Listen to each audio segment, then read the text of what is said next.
Failure happens to us all, but it's how champions evolve. The only thing that matters from a loss is if you get back up when you fall. You gotta get up. Failure happens to us all, but this is how champions evolve. The only thing that matters from a loss is when you get back up when you fall. You better get up. You gotta get up. You gotta get up. I need you to get up.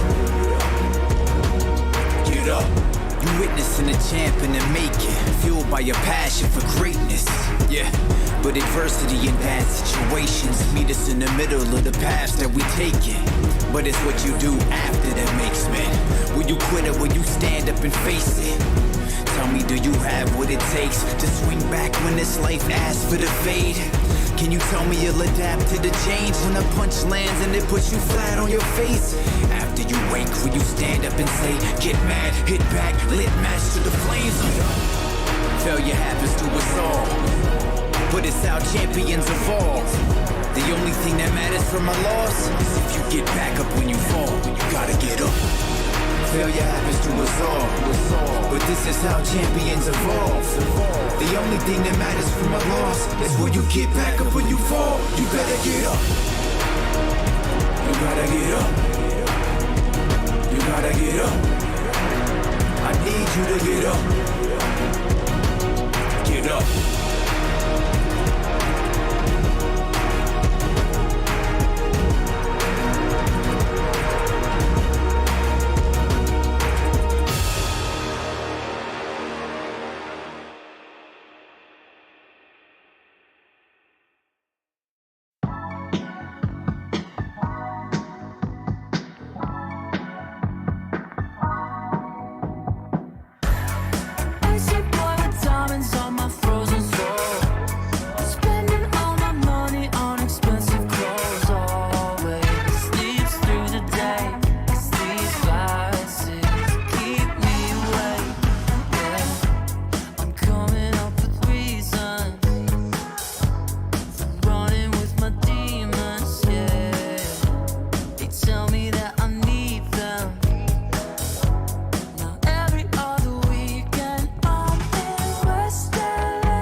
perfection, ain't no half stepping.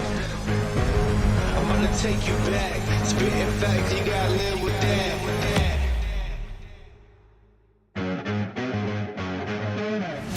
Who got it? Who want it? No problem. We mob it. Who got it? Who want it? No problem. We mob it. Raised in the belly of the beast. There were days where I barely had sleep, but I had to work more than competition. I can't live like the opposition. Living everything I dreamed of, doing everything you think of. The way I work, I'm on the brink of doing everything you dreamed of.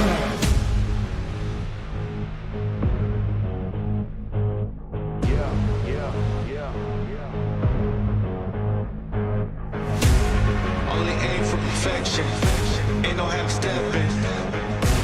I'm gonna take you back, spitting facts, you gotta live with that. Who got it? Who want it? No problem. We mob it. In the city, plenty havoc causing. Do or die, it's either all or nothing. Best believe I'm leaving out with something. Anytime I got the crowd jumping, throwing reds, you know they fist pumping. I'm the king of dysfunction. What would you do if you had my life? Work like me, have them stripes. Would you go hard just to have that ice? Lot of dudes still trying to have that price. Either yo cooking about to add that spice. Nowadays dudes never had that fight. When the push good, better burst your pipes.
Failure happens to us all, but it's how champions evolve.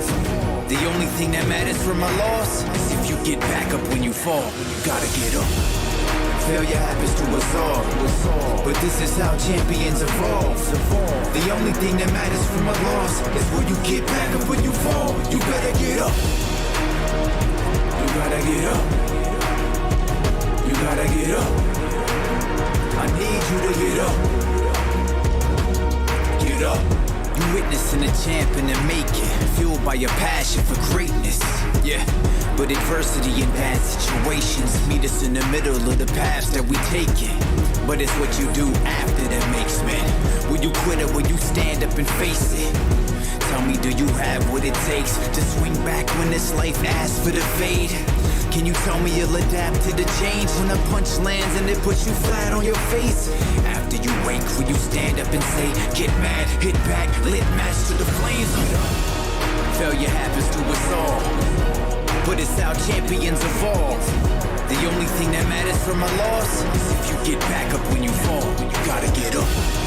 Failure happens to us all, but this is how champions evolve.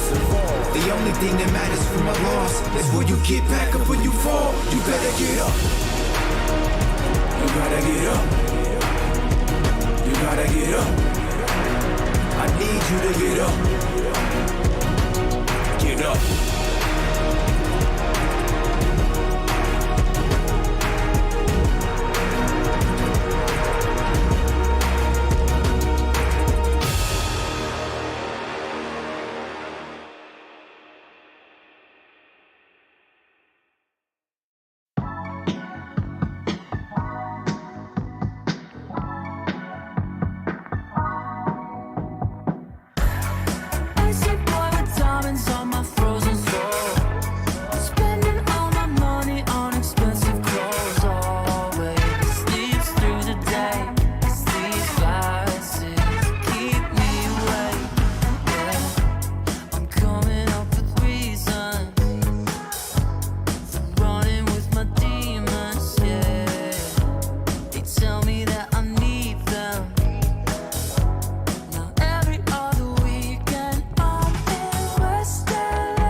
المكان، فكان في دامج وحاول تضغط على فعل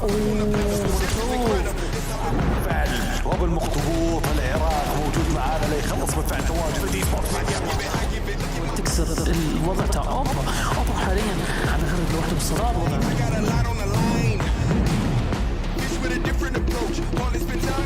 الليد لم يكن في مكان مناسب. سيكتور يا سيكتور يا سيكتور يا سيكتور.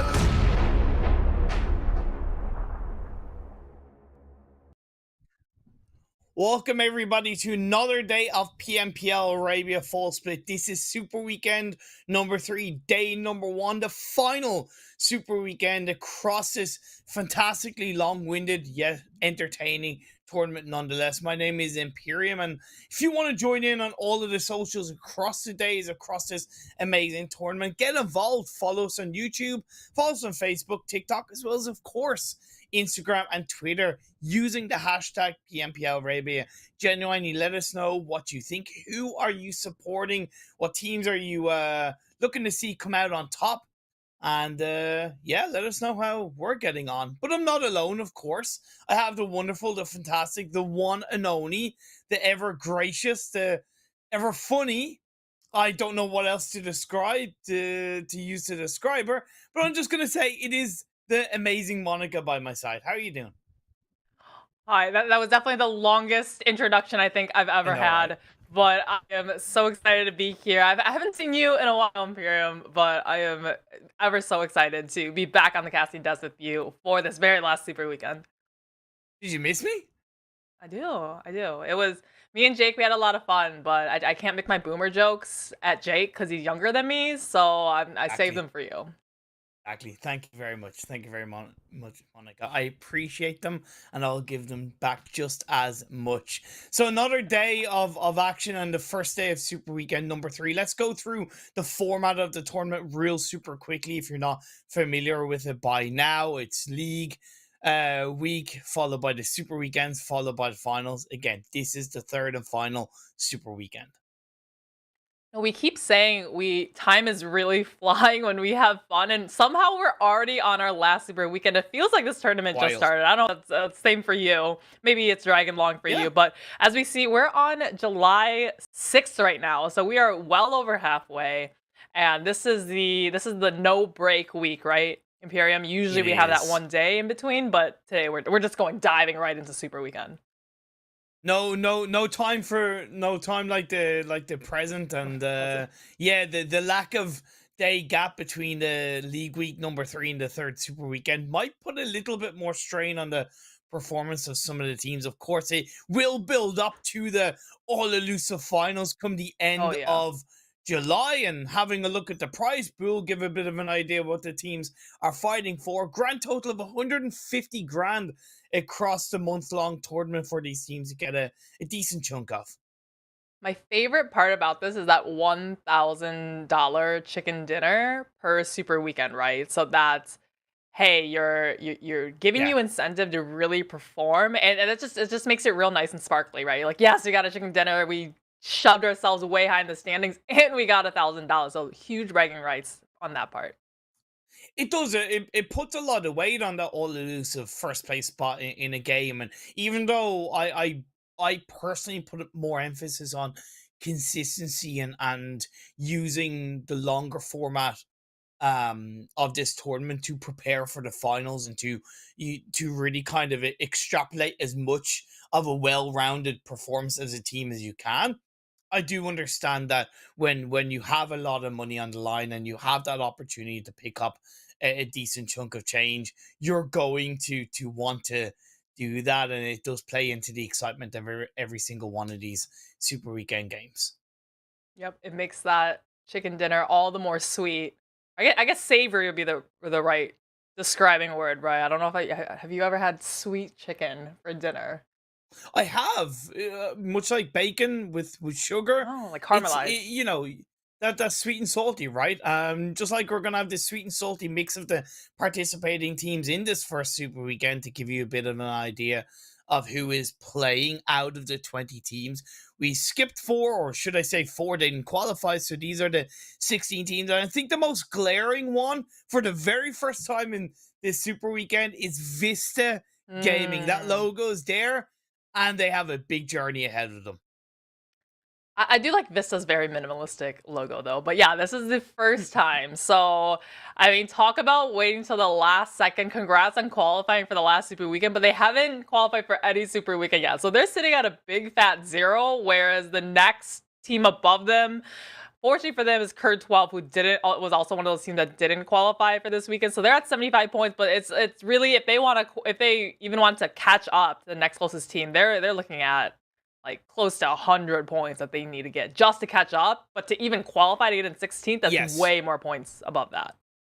Exactly. I like that you mentioned kind of that Curd12 75 point mark, because I would say that as much as their climb is ridiculously high, that they need to make it into the finals, you gotta kind of take it team by team. So it's that little bit of a checkpoint when you're playing a game and you reach that checkpoint. So if you do go down, you automatically go back to that checkpoint.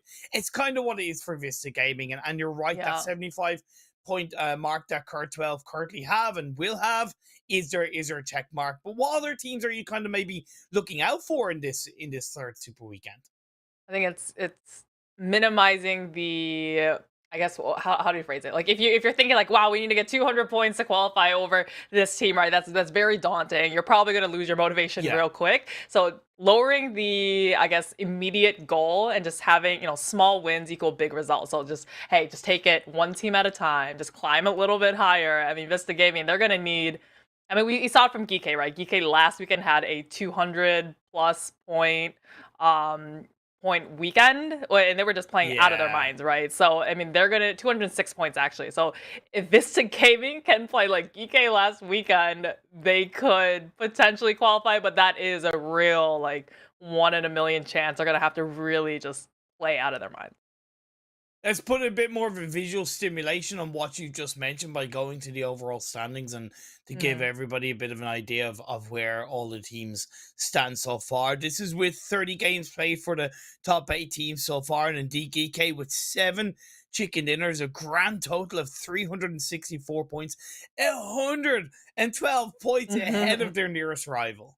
7 chicken dinners found from GEEKAY. And remember, it was last weekend, guys, if you were tuning in, GEEKAY just seemed every single Erangel match was just GEEKAY, GEEKAY, GEEKAY, GEEKAY, right? And it was maybe 1 or 2 that they didn't actually win, but their win percentile on Erangel is absolutely insane. The big exciting thing within reason is that 2 of the top 8 teams are not playing in this final Super Weekend. That's 4K Esports and Twisted Mind. So not only is their opportunity to climb up the standings taken away, but their opportunity to grab that $1,000 per chicken dinner is stripped away. So those 2 teams will, of course, slowly but surely go down the standings. 2nd through 5th place is so close, Imperium. Like it's a 3-point difference.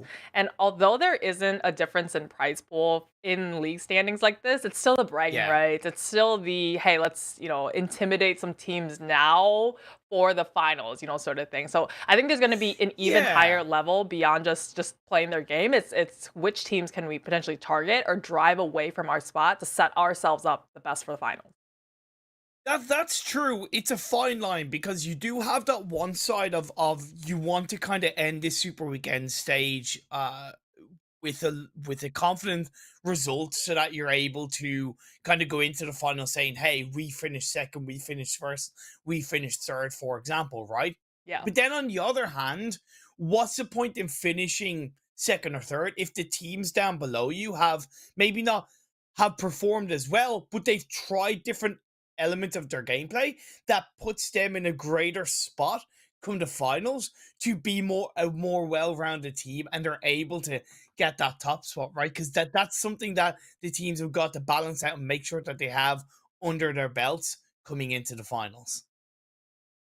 Definitely. I mean, GEEKAY is a prime example is that as we take a look at our second page of the overall standings, but GEEKAY, there's nothing to lose, right? There's 7 chicken dinners. They've got already that 7K cash money. They have all the room in the world to play around, versus the teams kind of towards the second half or second page of the overall standings. Some of these teams, Imperium, especially ones at the bottom, they're really in the hot seat, and the teams that are, later that we see on the third page, they're really trying to strive over them to qualify top 16 into finals.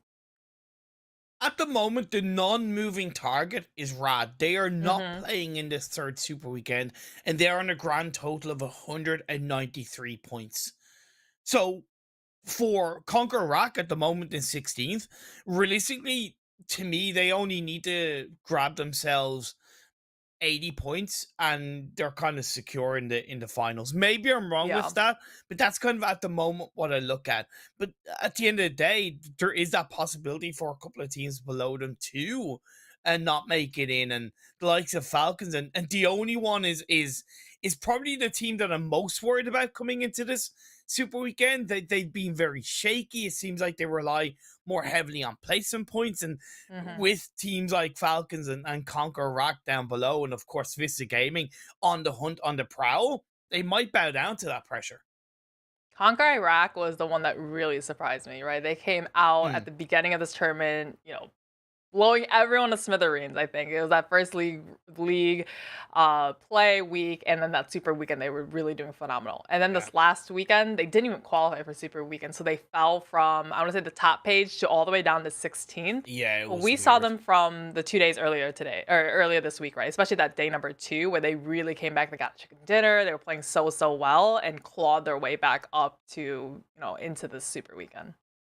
Yeah, definitely. I said yesterday that they showed far more signs of their normal play style, their normal ability. Let's take a Yeah. look at the third and final page and see what the teams who are currently at the moment outside of the top 16 leading into the finals need to do. Now, of course, Kurt 12, they are not playing in this third super weekend. They are guaranteed to not make it into the finals. Me and Jake talked about it in yesterday's broadcast. But the biggest question, and we've alluded to it already, Vista Gaming, this is their first super weekend. They have 0 points on board. They're not even in the mix. Can they jump ahead of 90th minute Skyrocket and the likes of Conqueror to make it into the finals? Yeah, and it's not just enough to jump ahead of them, right? They have to look at the teams that well above them. Even if they jump above like 90 minutes skyrocket, they're still in what 17th position right there, just that they Oh, jump right. above. So, like you said, that rad, I think, positioning at 193 points, that's the one, that's the benchmark that they're really all striving to get. You know what might help them go along the way? Grabbing What? themselves a couple of cans of Monster, the official energy drink partner for PMPL Arabia. So get yourself energized with a can of Monster. Monica, there's so much to talk about. We do have to, of course, highlight the fantastic grand banquet that is available in game. You can get the ingredients to make more dishes. Let's share and spread the happiness together. As well as that, in game, you can draw for a discount for free every single day along with it. So up to 70% off with a group discount. So get in game, get involved, and of course, like I said, get ingredients to make more dishes to share and spread the happiness. And that's what the teams kind of need to do within themselves as players, right? In this third super weekend, they got to share the happiness of themselves and kind of make sure that there is a good vibe, a good ability of momentum, so that they're able to grab as many good performances as they can. Yeah, a lot of the teams, especially the ones that did well earlier this week, they're probably coming here with good mentality, happy vibes, like you said, right? Like they Yeah. are all playing in sync. Comms are super high versus teams that maybe just barely got into the super weekend. Maybe they're, not so happy, right? And it might kind of cost them. They might be angry at each other or angry at themselves, sort of thing. So it's gonna be a big hurdle for them to come up. Definitely, and we have a schedule of maps that the teams are gonna have to go one by one to get through the hurdles, starting with Erangel, followed by Miramar, Erangel, Sanhok, and of course ending on Erangel. So three Mhm. Erangels, pretty normal stuff in the Super Weekend, but it's always important to highlight it because having control of one map, much like Conquer Rock, is one thing, but you got to be well rounded to have all of your maps, all of the maps, should I say, kind of within your back pocket. A team that has really dominated Erangel, we already mentioned it before, was GEEKAY, right? Like, they really have their Hmm. Erangel game down. And then the teams that aren't able to be super dominant in Erangel are suffering, right? Because you play 3 out of the Yeah. 5 games every day. So we see NIGMA Galaxy, they're really dominant now in Miramar. CONQUEROR, we've seen a lot of success on Miramar as well. But it's only one match out of the day, right, Imperium? So you can't really just bank on that one match to carry No. you through the entire day. Definitely, and one thing that I positively noticed about CONQUEROR's performance yesterday, at least, was that on Erangel they did look a little bit better. Mm. Whether that was part of just the madness of the league week 3, that remains to be seen. But I do have to highlight, from an observational standpoint, they did look more confident, or as confident on Erangel as they have on the best of their Miramar game. So I'm pretty happy to, at least within reason, see that adaptation coming through. The other positive thing, of course, is that all of these 16 teams are going to be playing in the same lobby together across the 5 games today, across the 15 games of this super weekend. So it does give an element of time for them to make sure that they understand the pathing rotations of the teams around them, outside of what they already know, because some teams could change it up this weekend, right? Yeah. And that's something that needs to be considered. So these 15 games does give a bit of time for some learning and awareness to come through for these. One thing that made it tricky, now that they're in those 16 set teams in the lobby right now, it's a little Mm. bit easier to determine, what these teams are going to do. Back in the group stages earlier this week, actually 2 days ago and yesterday, right? We had different groups, right? So you always had 4 Yeah, teams sitting out, and we always exactly. had, the teams had to do a little bit more homework to see, okay, these 4 teams are out, so most likely these teams will drop on their spots, etc., and just try to, keep up with all of the groups as well. Well, this is it. We are into the very first Oh. game of the day. It is in the hollow grounds of Erangel that has a playing path a little bit awkward for the teams to deal with, shifting more heavily around that south and southwestern side of the map. So teams that want to go up east, Monica, not going to be too easy to deal with. I want to see where Road to Glory is going to go because they like to take Yasnaya when Falcons is not here. Of course, Falcons Yeah. is here. Somehow Falcons, though, I'm actually really surprised how low they are in the Super Weekend. So they tend to do well in league play. Just I think they're sitting at about 15th position right now in the overall. So they're one of those teams that really needs to dive up in that Yasnaya area. But yeah, this is a pretty, for Erangel, it's a pretty extreme playing path. So Triple Esports shifting up towards Milta, it seems, for the time being. RD Thunders are going to go down to military base. CONQUEROR going to be shifting towards Ferry Pierce. One thing that they might be a little bit cautious about as well, because Vista Gaming did something like this Mm, yesterday, is that they kind yeah, of dropped on CONQUEROR around that Ferry Pier area and picked up a couple of yeah. eliminations. And again, it seems like they are a little bit cautious of it. Vista Gaming is one of those.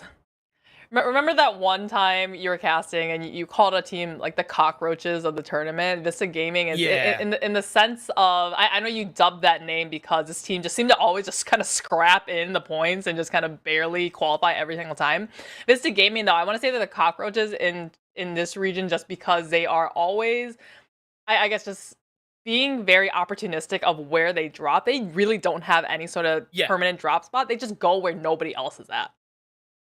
True, and I think that within reason has kind of gone against them at times, because I feel like there's no real identity to their Yeah. play style, at least to their starting point. I noticed good improvements as we do see a flurry of action in the middle portion of this map. Phase 1's popped up, and it does encapsulate a good bit of the military island, Monica. You might be chugging a monster today, Imperium. Well, I'll hold you to it. we have this ongoing bet. If we haven't made. Whoa! Is it ongoing? I didn't know it was ongoing. It will never end till the day every single tournament. This will keep going on as long as you're casting it. Until we run out of monster, right? Yeah, as long as the monster is also the official partner of the tournament as well. Oh my lord! Oh my lord! Okay, I didn't realize it was a lifelong contract that I'd signed. Jesus, Monica. Talk about Jeez, baiting me. how I intense, should have gotten my man. lawyer to look over it before I signed those papers. Read the fine detail. Yes, yes.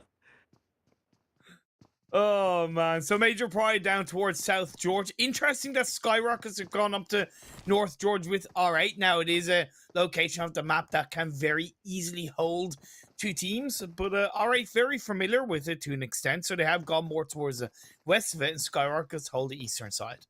There's actually Road to Glory and Falcons that I mentioned at the beginning of the game, right? How are they going to get up to that Yasnaya, Stalbert area? They've actually dropped in the farm area, and if you guys remember, Twisted Minds, who drops in the farm area, is not here. So both these two teams, I mean, all the teams, they've done their homework, right? They know, hey, these 4 teams, Twisted Minds, you know, et cetera, are not in this match. Or actually in this entire week, in Twisted Minds 4K, Rad, and Kurt 12, these are the open spots in the lobby, and that's, you know, in a last-ditch effort, we can go there in case it's open. Trofka Vista Gaming on his own is kind of somewhat forced to get down to the beach coastline of the cliff area. And it's important that Vista Gaming don't lose players early on, right? Because again, their journey, the fight is so hard coming into this third super weekend. They really have to take it game by game as Road to Glory look to push back the side of Falcons. Yeah, we see these shootouts, but you just have to remember, PUBG Mobile is a survival game at the end of the day. Oh, no. What? Falcons? Oh, the Monica. four-man vehicle? Yeah. I'm scared, Monica. I'm scared. I mean, this is like Crasher. It looks like they've gotten out the clutches of the only one for now, right? But if they were to crash, if they were to, you know, something were to go all wrong, it's literally putting all of your eggs in one basket, right? Ooh. Luckily, they stop, pick up a vehicle, pick up a second buggy, so it's not quite a full team inside one vehicle. It's still 3 players. They are heading up north. They're heading towards Mansion, Yasnaya area, and it does make sense because of plane path being on the southwest, so it is a little bit more free area of the map to hold on to and somewhat loot up from.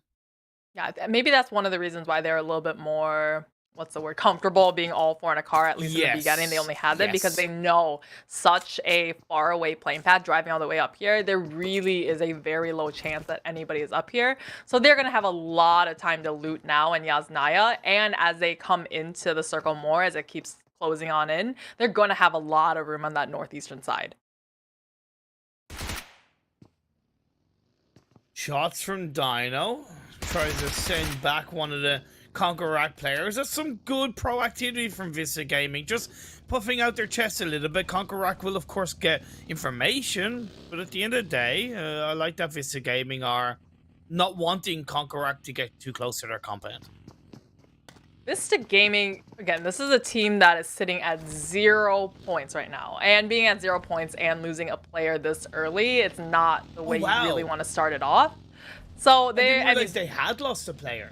Yeah, they lost a player right at the beginning. Remember, they landed on or like on CONQUEROR on like the farm-ish area. It was a little hard to see.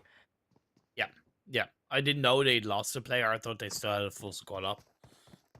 Yeah. I don't know, Monica. What do we do? What do we do? What do we do from here? Oh man, okay, we had our little glider. We've seen little bits and pieces of gliders, but no one seems to be able to keep the glider actually in the air for more than 5 seconds. R8 Prestige, I mean, I want to see it. I really hope he doesn't go for that buggy though. I really want to keep him. Hope he keeps that glider and takes it into the circle. Come on. No, don't do it. No, don't do it. Come on. Oh, he's a little stuck. Oh, this is okay. He gave up. He gave up and went for the buggy. Unfortunately, I'm a little bit disappointed with the glider skill in this event. I will say that was definitely a lot smoother than what we saw from. Was it a player Rad, if I'm not mistaken? Oh man, who was it? It was Volt from Road to Glory. Yeah, so Volt from Road to Glory. Much better than Volt from Road to Glory, to be fair. Not that it could have been much worse. Just something to note is Ardu Thunders, by the way, previously they were kind of bridge camped by Vista Gaming, and I think they were a little bit cautious of that happening again. So they've opted to go for an Eastern bridge rotation. Risky timing. on it being the 8-minute mark, but they get away with it. They can get away with it. Another team that we've seen land in their general side of the world was SKYROCKET. We've seen them go to the Noble crates as well. And then we've seen them kind of loot or rotate onto each other, which definitely is not something that Oredo Thunders has wanted. So yes, we've seen their pro activity, like you just pointed out, Imperium, and it's really great stuff from them. And POWR even coming from the GEEKAY area, rotating now onto the Pachinki Hill. And they have a huge split on that southern side. Hopefully they don't get caught out in the open. This is something that they've started to do a little bit more and more, and it's not that they've gone deep into the center of the circle, but they're not afraid to kind of put a bit more pressure on NIGMA's Pachinki area, because I think they maybe recognize that NIGMA aren't the quickest at disengaging away from the city, and what is a primarily central phase on circle. It makes sense for them to do what they've done.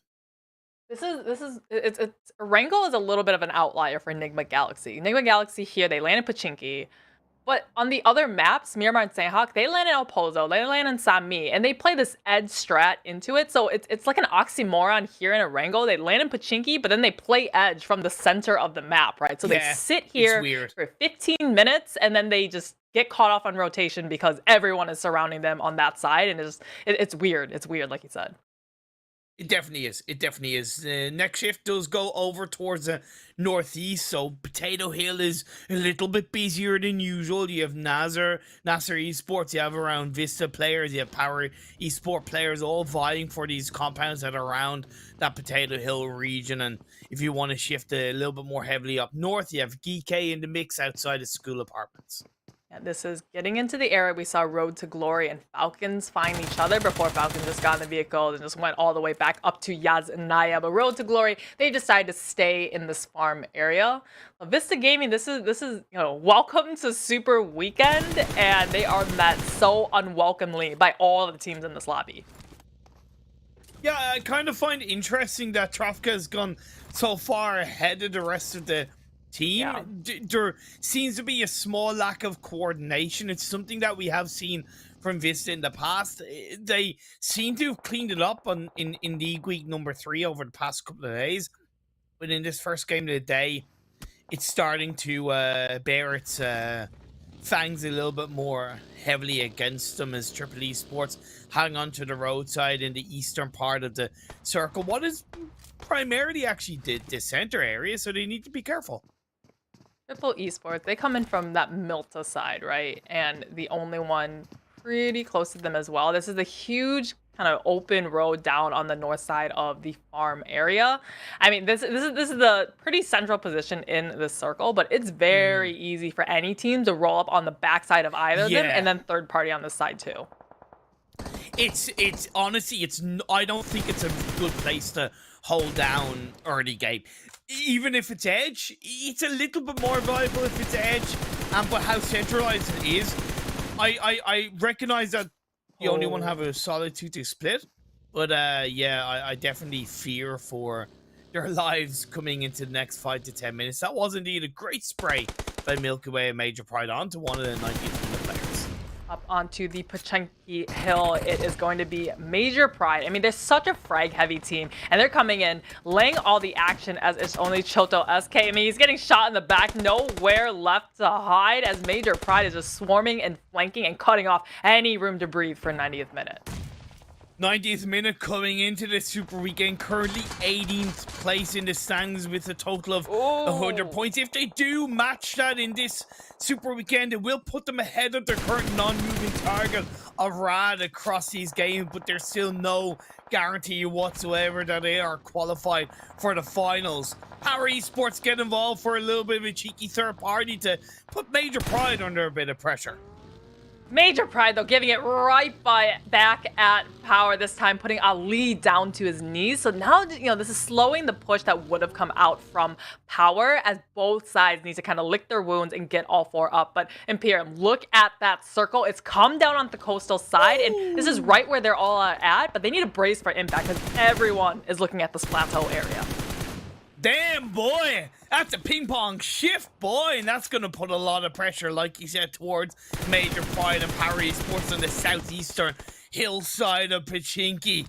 Lots of shots in the direction of POWR by Milky Way. They're doing everything that they can, Major Pride, to send back the players in POWR Esports. And honestly, I appreciate the POWR are disengaging away from this fight because they know that there's a much higher chance that a lot of teams, are going to be coming from that northeast side. Yeah, they're playing the long game, right? They're playing, hey, I'm thinking 10 minutes from now, what is going to happen? We don't want to be caught up here in the middle of a fight versus Pride and trying to pick off these members of any other teams that crash up here. VISTA, they're still in this compound that they've called home. They really just, you know, they signed the deed and they just, we're going to live here to the end of our days as it still continues to hold that central position. GEEKAY, though, on the northern side, they're pretty split up, though. Look at how far Gate is from the rest of his team. See NIGMA Galaxy starting to take an engagement with Major Pride. You can see that in the elimination feed. 2 NIGMA players go down. It was the first knock against Major Pride, but they turned it around wonderfully. 2-piece on board that leads them down to a duo. NIGMA Galaxy have been somewhat caught off guard due to late rotations, due to late movement, and due to obviously a little bit of a lack of coordination. Lack of coordination for sure. Only 2 members in their backyard of Pachinki. I don't know how this happens every single time, but we touched on it. NIGMA Galaxy Erangel is just not their match. And for them to lose a spot in Pachinki like this, it's a bit embarrassing. And it's not like Major Pride weren't making noise in this area, right? I don't know exactly how close NIGMA Galaxy were in terms of hearing the audio of the shots between Major Pride and POWR, but you gotta argue that if NIGMA had moved away earlier, they probably would have heard those shots earlier, therefore they would have been able to third-partied earlier and all that jazz. It's a little bit of a beautiful domino effect, as already looking for that domino effect onto NASR Esports, but he's gonna go down. NASR currently the number 3 team in the standings, getting taken down by the likes of R8 as Prestige now this time around, trying to find the last little angle onto Miracle, and he finally gets put down into the ground. Beautiful as that, he gets involved, looking for a little bit of cavalry support. Prestige with the DP28. He's one of 2 players that are left alive for R8. This is a little bit hairy, scary, but it's going to be R8 to come out on top. That was beautifully done, especially by Prestige. After his little fumble with the glider at the beginning, he's able to really recover and get to the top of Potato Hill Circle now. Coming down, still hugging that coastline, but it's right on the edge of the farm area. Lots of teams in the compounds already. And there's only like 3 or 4 teams in this circle, actually. So everyone else needs to somehow converge and find a hole in the circle. Centers up quite nicely, I would argue, away from the water, away from the majority of the coastline. There's still a good couple of core compounds to hold on to, but it's very difficult for YALLA, as they only have 1 player up, and he's inside the edge of Pachinki. Major Pride going for the major prize, losing Milky Way only so far, but a lot of eliminations found. Now VISTA trying to defend against Road to Glory.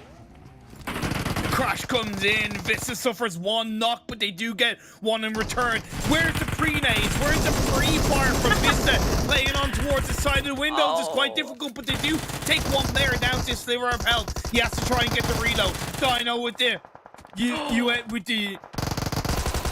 US, should I say, as he tries to play it on in. Navo with the Thompson as well, gonna look for those pre-fire shots through the window. He's the last player up for RTG. Alright, maybe getting involved with the third party. If VISTA can get the revive onto Sunrise, they'll keep them up as a 3-person team and keep them in a position to hold on to this compound.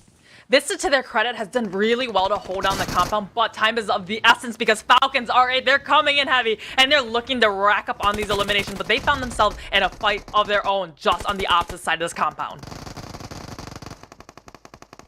Alright, they suffer casualties, they suffer players, they suffer the death doors. Falcons are gonna get the better of them. It was a 3rd-party attempt, it was a 4th-party attempt, and they got tangled up as Falcons do the dirty, do the deed.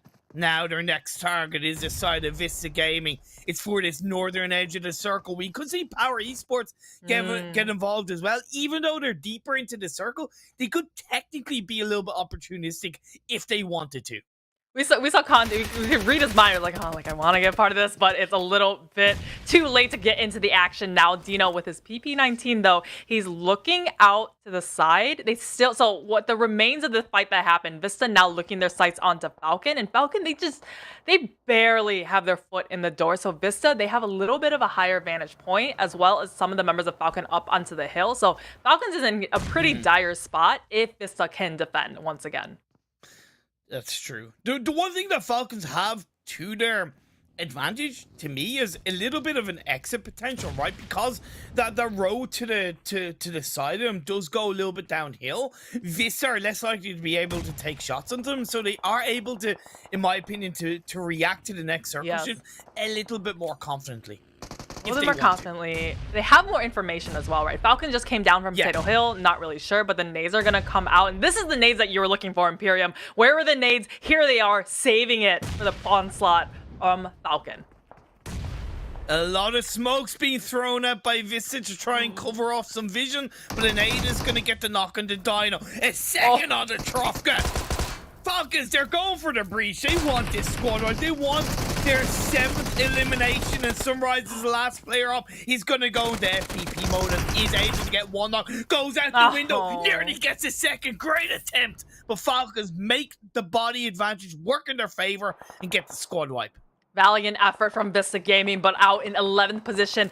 Down onto the beach side now, we have OOREDOO Thunders with the only one crashing up right on side of them. They have a little bit of space between them. Two of them caught a little bit closer to OOREDOO Thunders. And remember, OOREDOO Thunders, they've been so quiet this match so far. 0 eliminations found. They just avoided everyone, as now they're looking to breach the only one. It's gonna be difficult. There's a third-party potential from GEEKAY, maybe Triple Esports on the hills on the cliffside down towards the southwestern edge of the circle. That's a lovely nade to get the job done on one of the only one players. This is a team that I'm not really the most confident of coming into this third super weekend. Luffy's down, N7R is down. The DPS shots go flying, and OOREDOO Thunders, they may suffer 2 knocks, but they seem to have the majority of the fight under control. As the final player, the only one, he's further away. He's just ducking, dipping, diving, and dodging. He was able to, I guess, survive for himself, but left the rest of him to just bleed on out to the likes of OOREDOO Thunder. And of course, who is at GEEKAY in the distance, a third party against them. This time, though, Major Pride, I mean, they're not on with the action yet, as Yen gets blown up. Only Nomi to defend against the likes of Triple Esports. I like this from Major Pride, though, to be fair. As a 3-person team, it's really the best combination to go for. 2 in the boogie, 1 from behind, so you're able to create a bit of a distraction point. The revive is coming through. Triple don't really feel confident enough to push it. The pre-fire shots are frozen. Will scale. Triple Esports back. Ali on one side, push on the other. Shots from Major Pride. This is a wonderful turnaround. Yen and Nomi doing great work to keep their team going strong in this game. Looking for another frozen force down, but he's going to return fire, retaliate wonderfully. Triple R eliminated.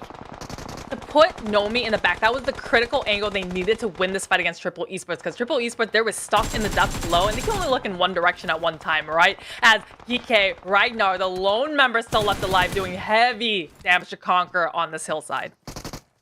Wow, we're down to 8 teams, 20 players. GEEKAY is a solo down in the dip. CONQUEROR Rack has just Groza left alive, but possibly 2 revives on the table remains to be seen. POWR Esports come in for the northern tip. You have the final player of Falcon as well around this area. And SKYROCKET, as far as I know, they remain as a full squad. POWR so dominant here on this side, right? I believe it's 3 members up, as one is, I just jinxed them, Imperium, because one just fell down to his knees. It's only Conte and Ozzy. As they creep on their bellies a little bit closer, but an entire team of SKYROCKET, like the Great Wall, preventing them from getting closer to the circle.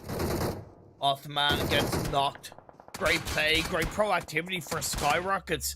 You're up to 4 eliminations. They've been somewhat quiet, a little bit like the likes of OOREDOO Thunders, right? But when they need to wake up, when they need to smell the coffee and get involved, that's what they're doing. It doesn't stop them from suffering the brunt of shots from the utility that's coming out in the hands of POWR Esports. The second aid will get another knock. Easy, most likely going to lose his life at the hands of Kante. Great work by POWR. Great work from POWR. I like how spread out they are despite not having any sort of hard cover, and SKYROCKET funneling their entire team into this one shack and being outside the circle with no vehicles. It's pretty much a pigeonhole that they cannot get out of. POWR now ascending though, and it's going to be the 2 versus 2, the victors of the shack.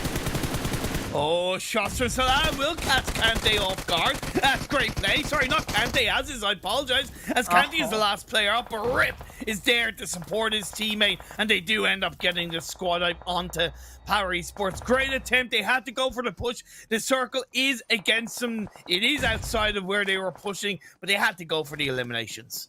There are no compounds or hard cover really left in the circle, just that huge road down the northern side to divide the lines, and it's really preventing Falcons, SKYROCKETs, and even OOREDOO Thunders from having a free entry in. Pride, Nomi though, ever the thorn in the side, just to the side of OOREDOO Thunders with his grenades. He's looking for a knock, and he's looking to engage on as many eliminations as possible, as they have already found. Actually, OOREDOO Thunders has now found 7 and is the only team with all 4 members still up.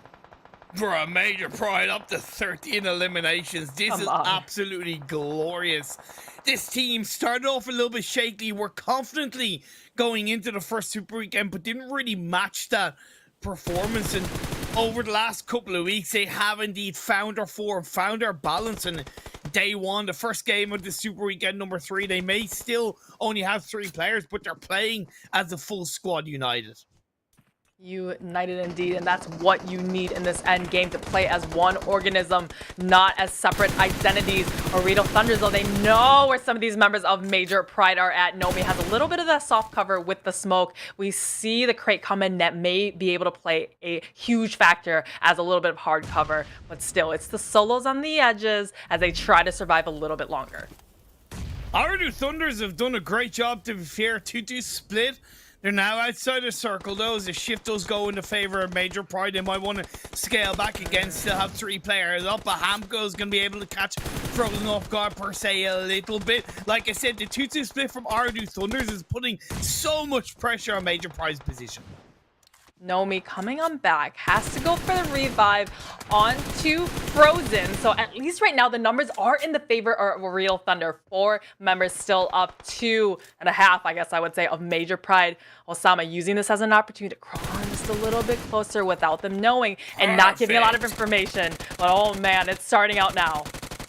Yen in the backline doing a great job of slowing down OOREDOO Thunder, whittling it down to a clean 3v3, but Osama springs around, gets one, looks for the second, can't quite find it. Frozen is on the swivel, but he's gonna get knocked. We're looking at a 1v3 against Major Pride. A hell of amount of work, up to 15 eliminations in this game, but it looks like their day is numbered in the hands of OOREDOO Thunders playing on the eastern side. These teams have ended up clashing at the very end of the game, as Yen, I don't know if he's been quite spotted out. No. Again, he's not outside the circle. OOREDOO Thunders are looking to play in. They see the smokes. They know they can drive around. Hamko's going to do this typical PL endgame, runs them over, and gets the chicken dinner for OOREDOO Thunders. We love to see it when the team is so confident at the end. They send, their players out on flanks and vehicles to just roll over. That's the quickest end, and I guess the fastest way to put them out of their misery. Yeah. So well won out from OOREDOO Thunders. It was once again, though, still a fantastic game for Major Pride, right? They, like I said, they got themselves 15 eliminations throughout the game. It's kind of ironic that the 2 teams that ended up being the last 2 teams alive were both kind of controlling one side of the map, you could say, right? OOREDOO Thunders, yeah, okay, a little bit more southeast, but they were still controlling that eastern swivel, and Major Pride just dominated the western side. It's very on brand for Major Pride, because last weekend, so many times they came in 2nd place, almost a chicken dinner, but they had absolutely the most number of eliminations in the lobby, as we see here in just those match rankings. 15 compared to the 11 of OOREDOO Thunders. Team Falcons picking themselves up 17 points is nothing but a positive thing, especially when you look at where they are in the Super Weekend overall standings, right? If they stick in this direction, they will gladly move ahead to the likes of Rad and will comfortably put themselves into the finals, no doubt. Similar with CONQUEROR, right? 9 points. It's still kind of on that average per game that you're looking for. Yeah, if you're a team that didn't qualify in the Super Weekends, you're hyper analyzing these points, right? You're doing math after every single match. So a team like Rad, like a team like 4K that are kind of close to that benchmark, they're like, crap, like the teams at the very bottom are doing well, and I'm starting to get a little bit worried. Just game by game, as you look at the standings in the second half of this game one, GEEKAY picked themselves up 4, Triple Esports picked themselves up 2. The only one in 90th minute, right? 1 and 0 points respectfully. They're the two teams that are kind of, like I said, I don't have the most amount of confidence in 90th minute coming into this game in 18th place in the overall standings. It's not a good start for them both. No, 90th minute is just one of those teams at the very bottom that we're looking at that still needs to perform to qualify. So yeah, like you said, starting it off with 0 points. That's just okay. Yeah. Instead of 15 matches to try to get 100 plus odd points, now they only have 14.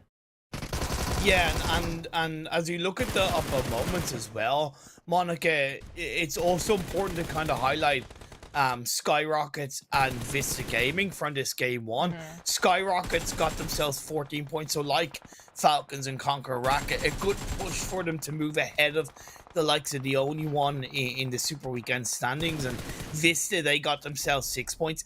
It's by no means enough, but I still want to highlight it in a positive way because they got 5 eliminations out of their total 6 points. So if SKYROCKET wants to qualify, they had 104 points from last weekend, right? They need 89 points this weekend to jump over Rad. And so they've already found 14 points. So this is a good start for them because now they're at, what, 70 odd points that they need for the rest of the 14 matches. So like 89, you divide that by 15, they require 6 points per game in this Super Weekend. They've already over doubled that, right? So yeah, that's a massive positive. Again, it is still important that all of these teams that are kind of down towards the bottom, fighting for the top 16, fighting for a spot in the finals, that they do still take it game by game, because we've seen it before. A team can go from 17-25, a chicken dinner result, to 0 point game in the next game, and that's not good for momentum. It's not good for confidence, and more importantly, it's not good for the point building. Yeah, it's not good also to keep your hands warm, right? You play an entire match, you win it, to go out first in the next match, right? Now, instead of waiting maybe 10 minutes for the next match to start, you're waiting 30, 35 minutes. So so what, you can play TDMs for 35 minutes, or you're just going to sit and just not think about PUBG for that long? It's just, it's not, like you said, the momentum needs to keep there all day. Yeah, definitely.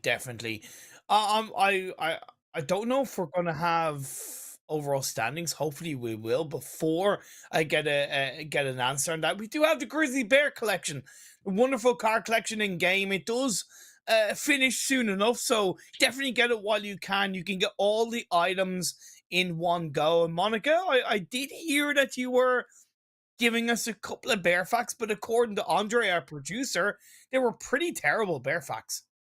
You know what? They were good for on the spot being asked for a bear fact, okay? I don't know, Monica. I know. That's like if I asked you, like, give me a fact about this random thing, and you didn't have any time to think about it. You're like, come up with something off the top of your head. You should always have a random bear fact at the top of your head ready to go. So, you know what? I'm going to give you a little bit of time to think about a bear fact while I tell you about the wonderful ingredients and the Grand Banquet event where you can get the ingredients and make more dishes. Let's share and spread our happiness together in game. And along the while, you can get yourself a fantastic discount up to 70% off if you get a group discount for the event. So like I said, get the ingredients to make more dishes. Let's share and spread our happiness together. Monica, does your bear fact spread happiness? Okay. In the 5 seconds I was given to find a bear fact, did you know that pandas have one extra bone in their body that they have evolved to have to eat bamboo? They have an elongated wrist bone on the front of each paw that functions like a thumb. So they are, I believe, the only bear that actually has an opposable thumb.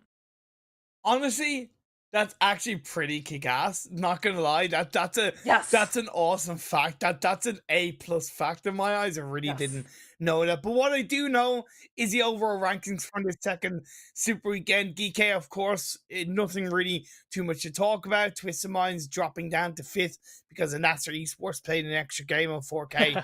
I believe still in 7th, but will most likely move down to 8th after the second game. Like it doesn't matter. Doesn't matter this first Well, part. I mean, it kind of, it's with yeah, all due respect, it doesn't for the teams in the yeah. top 8, right? Yeah. So the teams in the bottom 8, though, we're seeing a little bit of we haven't really seen that big of the changes yet, but the points are starting to get a little bit closer, right? We saw Falcons do really well. We saw, of course, OOREDOO Thunders do really well as well, and Rad. They're not a team that's in for this weekend, so that 193 is going to be stagnant this entire weekend.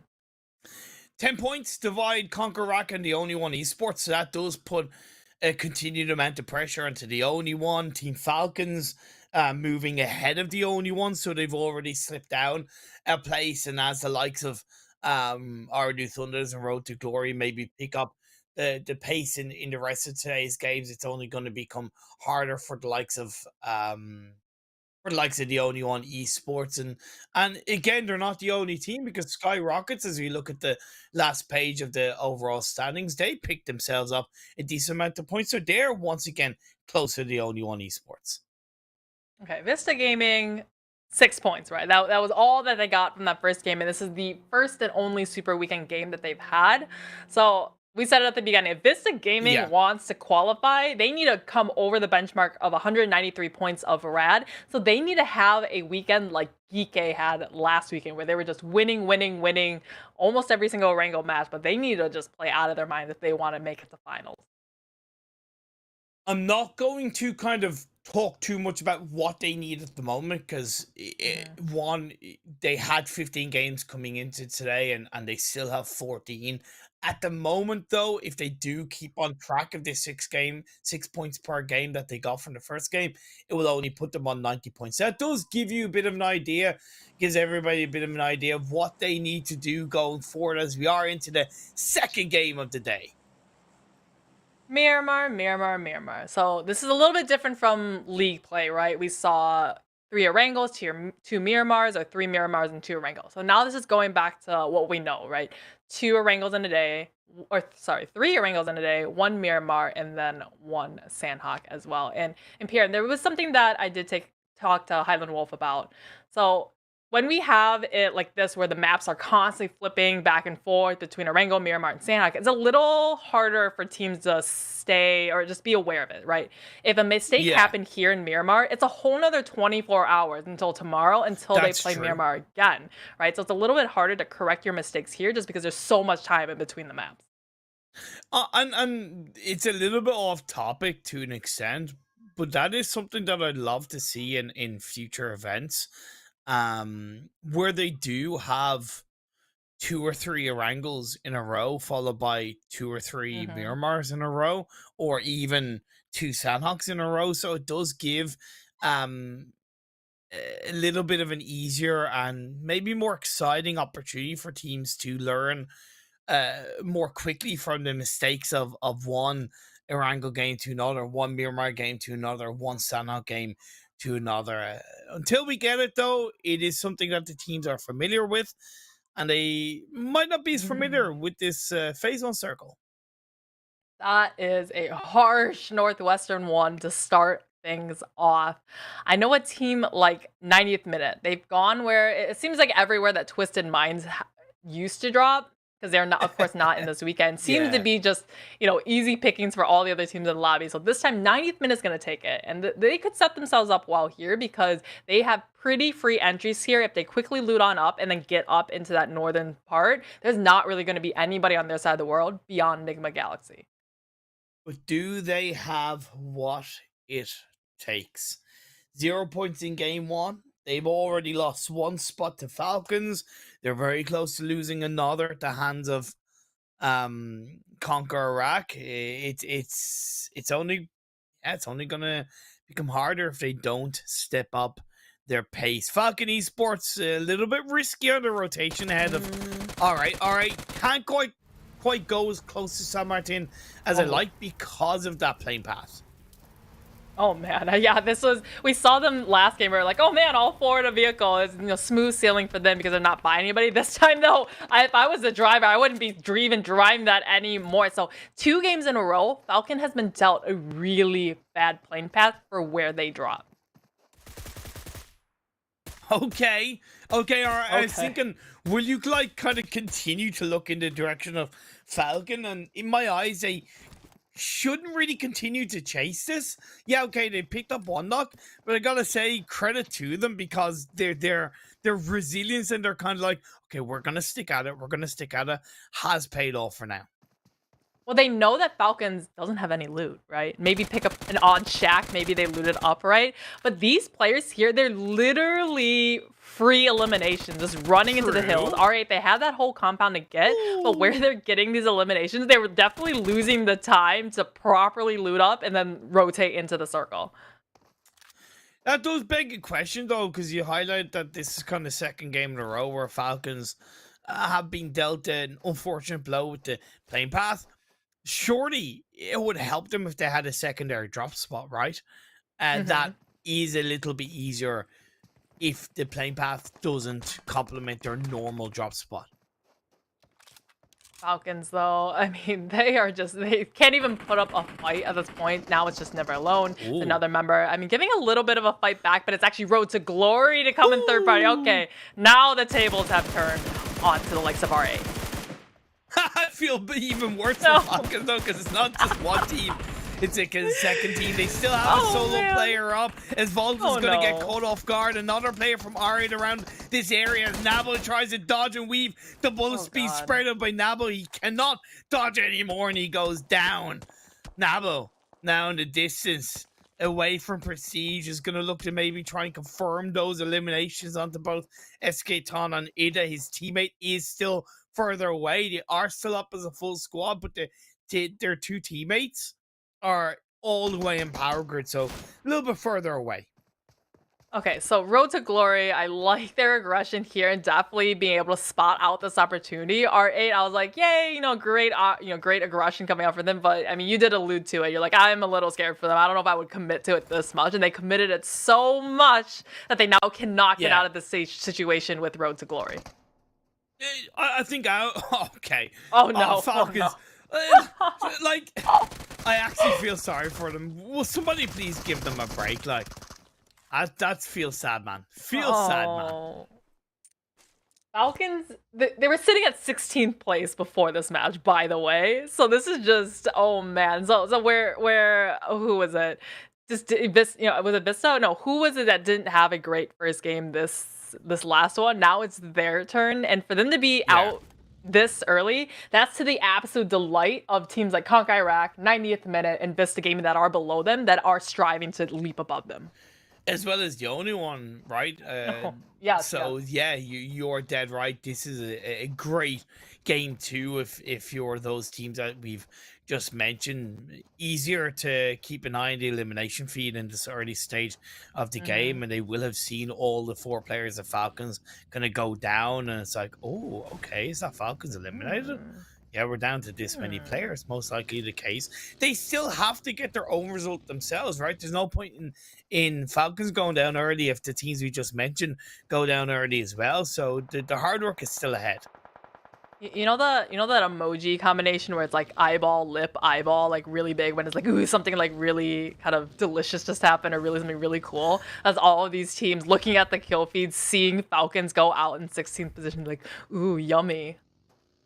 Monica, I didn't really need a glimpse into the emoji pattern come on of you, but thank you for that insight. Like TMI, be like, huh? Is it like, sorry, I forgot you were a boomer, so emojis like are not your language of communication. I should have done like I still use the semicolon. I was about to say, I was like, should I have done the semicolon, capital P, with the tongue sticking out? Yeah, please. Yeah, that would have been more familiar. Like, It's like, oh, now I know the emotion that you're trying to convey with the semicolon and P. There you go. There you go. Jesus Christ. This game is continuing on. We are 8 minutes in. By the way, most of the perspective has been on this kind of Picado Hill area that's involved R8, RTG, and Falcons. We've already lost Falcons as they tried to move away. They ended up going down, but the two teams of R8 and RTG are still alive. R8, they're comfortable in the standings, right? They're in top 8. They can afford to commit to this a little bit. Road to Glory a little bit below them in the 12th position. Only J9 left alive. So I mean, he hears the vehicle. Obviously, he can hear the buggies start to rev. He's got the. I mean, this could be a wasted grenade for sure. But if I was J9, I would just let Road to Glory or R8 just go, right, and then just try to survive as a solo. Yeah. Definitely indeed. All the while, like NASR swinging in from the southeastern direction of this phase 1. So that's something that the likes of RTG and R8 within reason should be certainly more aware of. NIGMA Galaxy did technically lose a player. I think a vehicle blew up, but as far as I know, he's being revived in that regard. 90th minute going onto the crater field. Heal is fantastic, and phase 2 shifts over to the east.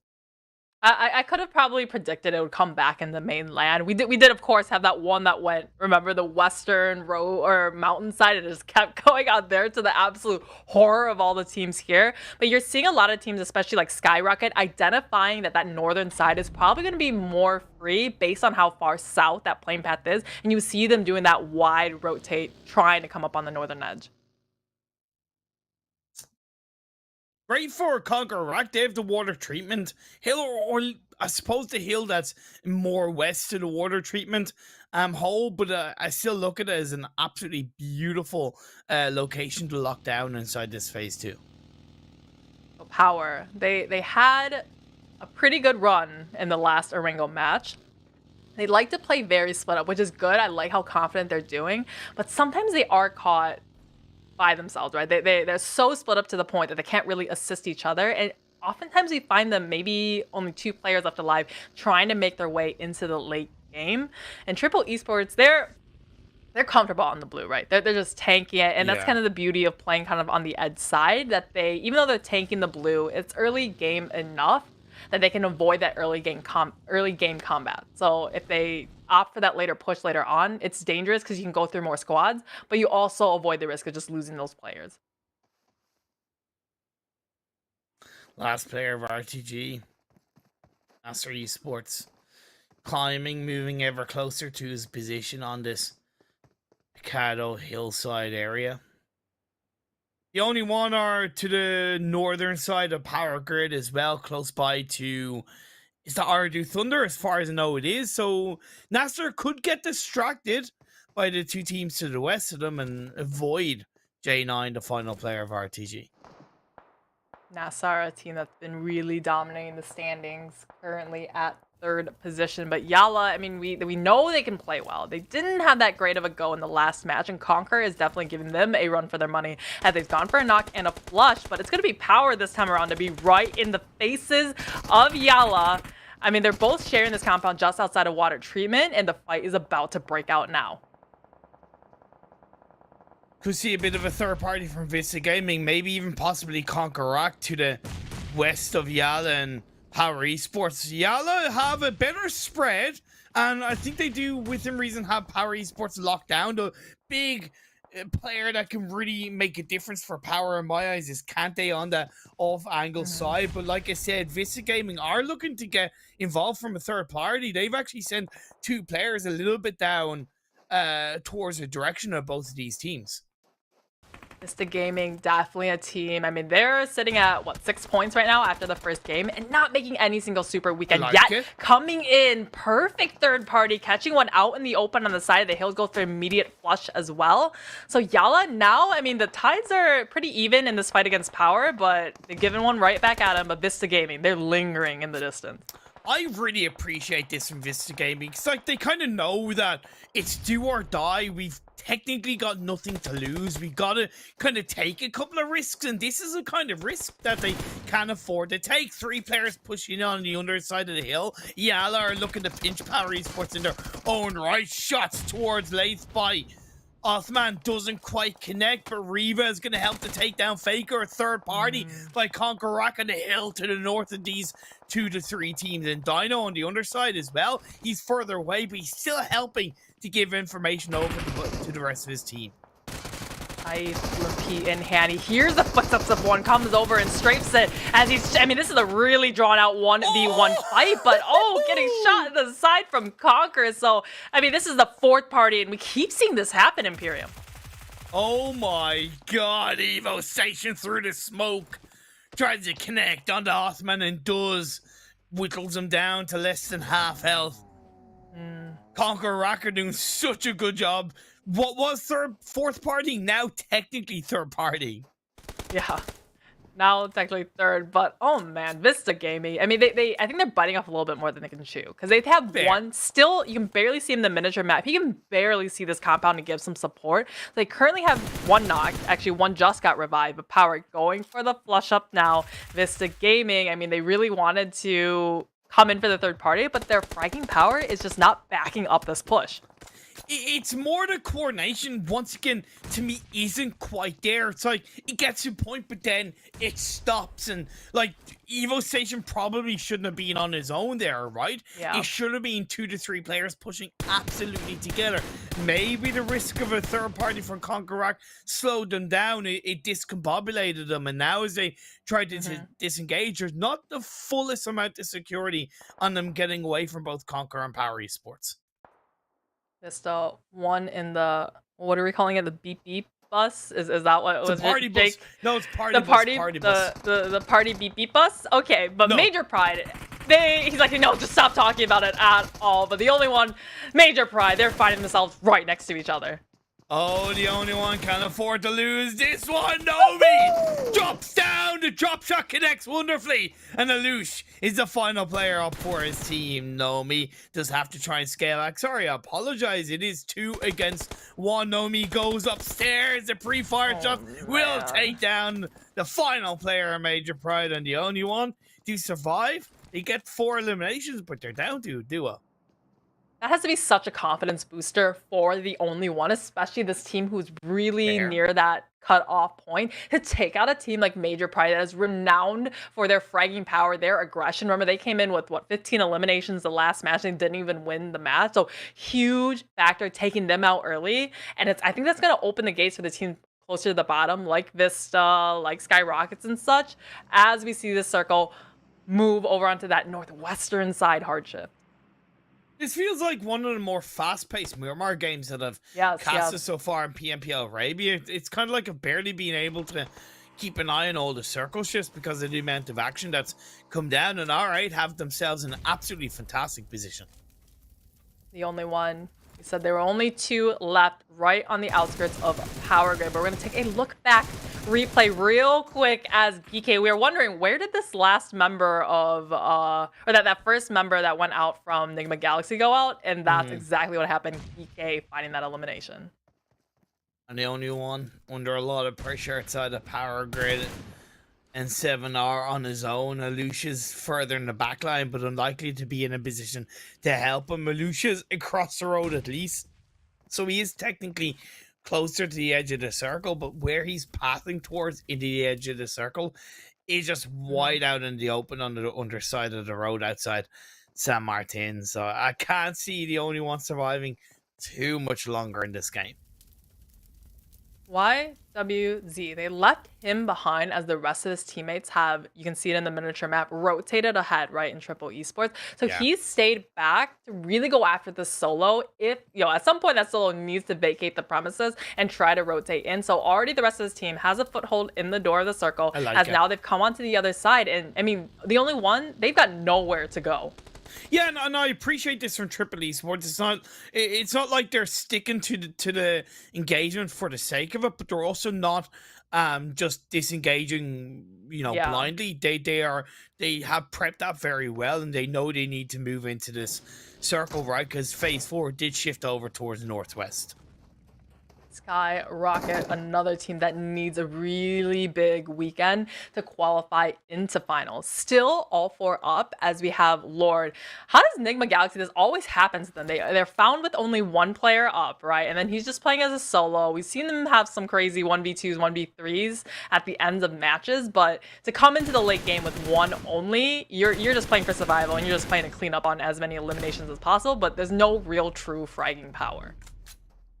It's just NIGMA just do NIGMA things at the moment, and I'm just not kind of really. I'm no like in terms of I'm just not really worried too much about them, right? They are playing the long ball game in my eyes into this PMPL Triple Esports. The party bus certainly does. Create a bit of a party as it flips over. We'll get back on its wheels as YWZ3 the 1 or 2 players up for the rest of his team, and unlikely to see themselves survive for much longer as RTG do end up going down. GEEKAY are the ones who try and gatekeep Triple Esports into the closing parts of this circle. Triple Esports looking to ascend the hill, but GEEKAY, they what's going for Triple Esports is that GEEKAY is a little bit split up, but it's going to be the grenade from Ragnar to stop the ascent as Triple Esports. I mean, they've got a lot of wounds to lick to heal on up. And GEEKAY, they have the high upper ground as now all 4 have come to the same spot to look down upon them. A lot of action cluster teams on this direct southern side of the circle outside of San Martin, scaling up the hill to the compound that Alright have somewhat in control. I say somewhat because they just have a player knocked down, I think at the hands of OOREDOO Thunders, but NASR on the other side of the hill, so it might be a little bit more of an isolated fight scale from either side for R8, and it could be quite difficult to deal with. OOREDOO Thunder is coming up from that San Martin City side up on the hillsides. So it's the point of who can keep control of the highest point in the circle. As we've seen a circle land here previously, and it was the one who could stay on top, could really just regulate and control where the other teams are allowed to come, and then just able to funnel them and just pick off those eliminations. OOREDOO Thunders, though, I mean, they are, one is going to be knocked from the legs of NASR from the back end side. So NASR, I mean, they're running out of time. They're taking the blue this late in the game. It's going to do heavy damage. You got to focus on one direction, one engagement once, right? I understand being aware of your backs, but again, focus on what is in front of you. OOREDOO Thunders, you allowed Alright to pick up a couple of knocks because you weren't coordinated as POWR loses. Osman and NASR covering their backs in a wonderful way, and POWR Esports are eliminated. That was, oh man, that was just a full send last ditch effort. OOREDOO Thunders, where they saw NASR from the outside, now have seen where they've come ashore onto this side of the mountainside. I mean, they're down below, and they have a whole other team onto their other side as NASR. I mean, this is stuck between a rock and a hard place. That is VISTA Gaming and OOREDOO Thunders. 1 nade down in the dip. That's going to see NASR go down. 1 knock followed by a couple more. Possibly Hassan is going to be somewhat on his own as Hamko's knocked down to his knees. That does give a little bit of an opportunity for NASR Esports to stay alive. Alright, opting not to get involved in a third party. The final player of the only one, by the way, has been able to make it across into the edge of the circle as SKYROCKET in their own fight against CONQUEROR. CONQUEROR won against the world of the entire team of SKYROCKET. So it's a tale of the underdogs really taking over the titans of the lobby, as we already saw huge teams going out. NASR, though, Hassan, he's trying to go for himself, but he actually was able to beat out OOREDOO Thunder. Yeah, he was. I don't know exactly what happened, but NASR clutched up in that regard, and he picks up his teammate, making note of that fantastic feature that the game has, and he's going to bring him into the edge of the circle. Hopefully get the revive. 90th minute have made it into the top 9, but without any real fight, they're going to end up being swarmed down if they don't deal with the northern edge of the circle. SKYROCKET is getting the better of them for the time being. And knock goes against SKYROCKET, however, and creates a bit of an open space for 90th minute to get a revive. 2v3 against SKYROCKET. Got about 25 seconds left before the blue zone starts to encompass them. 90th minute needs a huge game here. They cannot afford to be taken out by the likes of SKYROCKET, but it's the grenades back and forth Imperium who can win it out. Nice nade by Emad, followed by a molly. One in return. Either side, they both have the same idea. Revive being come out on towards the side of 90th minute. So Emad is somewhat on his own. Salam yet to get revived, but SKYROCKETs are back up as a 3-person team. Salam is able to get up. So it's SKYROCKET's full squad. 90th minute not taking advantage. Now they're down to just one player. Cholo's down. So is the rest of 90th minute. And that is a clean squad wipe by SKYROCKET. Shouldn't have gotten away with it, but that is the passive player 90th minute being exposed. 90th minute just didn't put up a fight. Like, they were just waiting there. Triple Esports, though. Oh, it's going to be one clever taken down by the likes of the only run. Remember those solos that were left out into the blue. Now coming to bite them in the butt. GEEKAY, the only team in the circle, but everyone looking at them to try to get on it. Much better game for VISTA Gaming in the second run of the Super Weekend number 3. Their second opportunity to make a bit of a challenge coming into the finals. Hell of a mountain to climb, but 6 eliminations in this game too. They're into the top 5. That's going to be a decent amount of points. Can they grab themselves a chicken dinner as the circle centers up into the open ground? It's going to be very difficult for them and any of these remaining 5 teams to grab a win. I say it's all guns a-blazing. It's any one of these remaining teams that can come out on top. The unfortunate part of being too far into the central circle, like we saw Satan, is everybody's eyes are on him as he is now caught up by himself. No way to get revived as SKYROCKETs. They're committing a lot of utilities into flushing this one player, though, as we see he is taken out. VISTA Gaming now on the receiving end of shots from SKYROCKETs over on that northeastern side. So can they recover from this one? But SKYROCKETs, look at how much control they have on this northern side. Such a great spread. They are doing a great job of conducting this beautiful symphony of destruction in game 2 Super Weekend number 3. VISTA able to somewhat avoid them for the time being as they have a lower edge of this mountain. But as the circle shifts down to the southwest, you can see SKYROCKETs have a much easier entry point into the edge of the circle if they focus on GEEKAY that have a bit of a northwestern stranglehold for the time being. All right, in their own right, hold down the southern side, still CR7 outside the circle. It's not a bad thing as SKYROCKETs get the push, get the crasher looking for GEEKAY. Ragnar is going to be taken out, and that's SKYROCKETs with a successful push.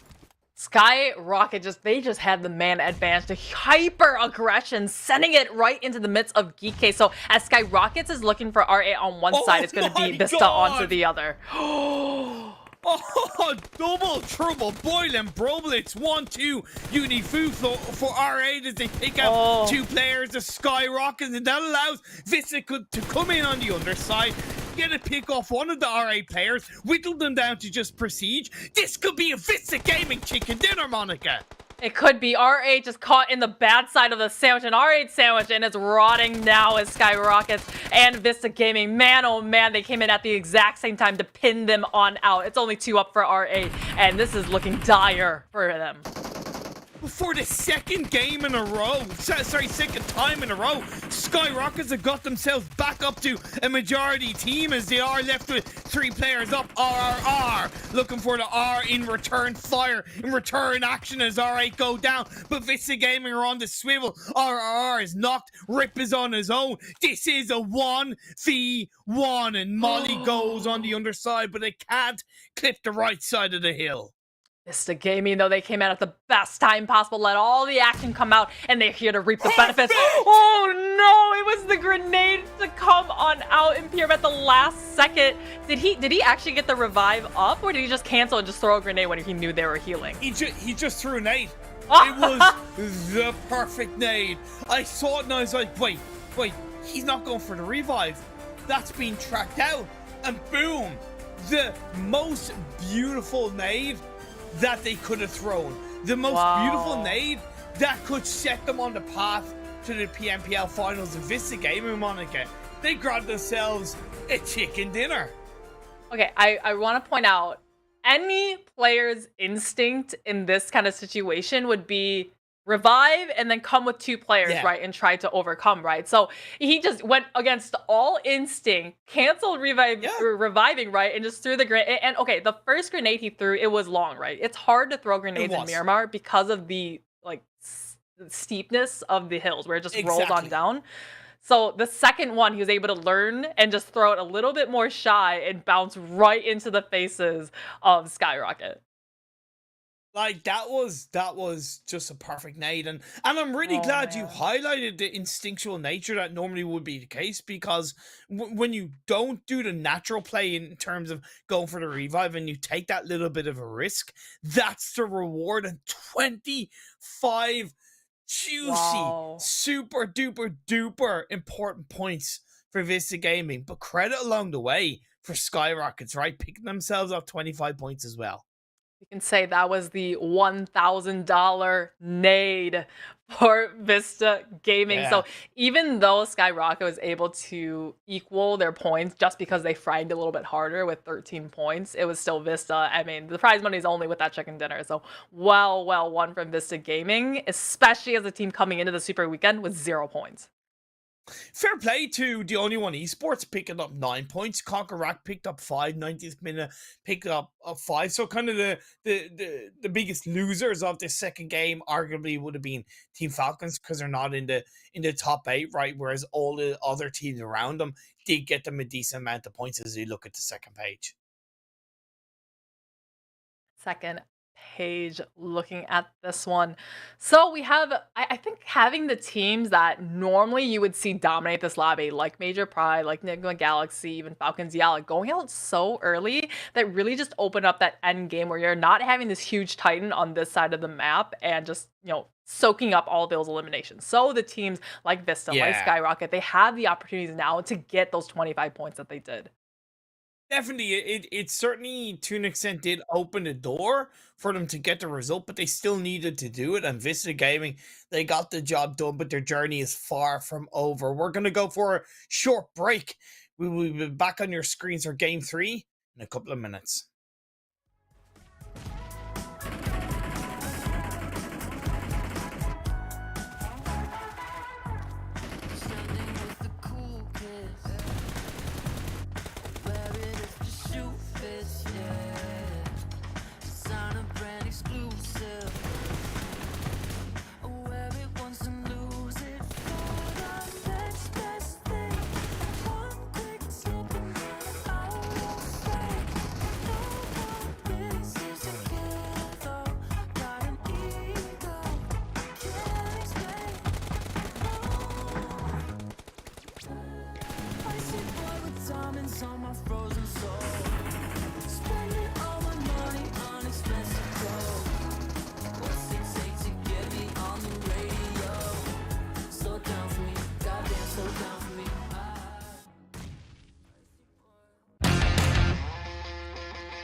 Let's go.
Welcome back, everybody, to the PMPL Arabia Fall Split 2022. Brought to you by the fantastic folks over at Reno. Upgraded performance and upgraded fun. Celebrate your winning spirit with the brand new Oppo Reno 7 Pro 5G, the designated smartphone for PUBG Mobile, Middle East and Africa, Esports 2022. And of course, the wonderful Monster Energy Drink, the official energy drink for PUBG Mobile Esports. Thank you very much to both of those sponsors. And we are into the somewhat midpoint of this game, Monica. We're heading into game 3. What do you evaluate so far? We're going to Erangel again, right? So the team that won the first Erangel today was it OOREDOO Thunders, right? If I can remember correctly.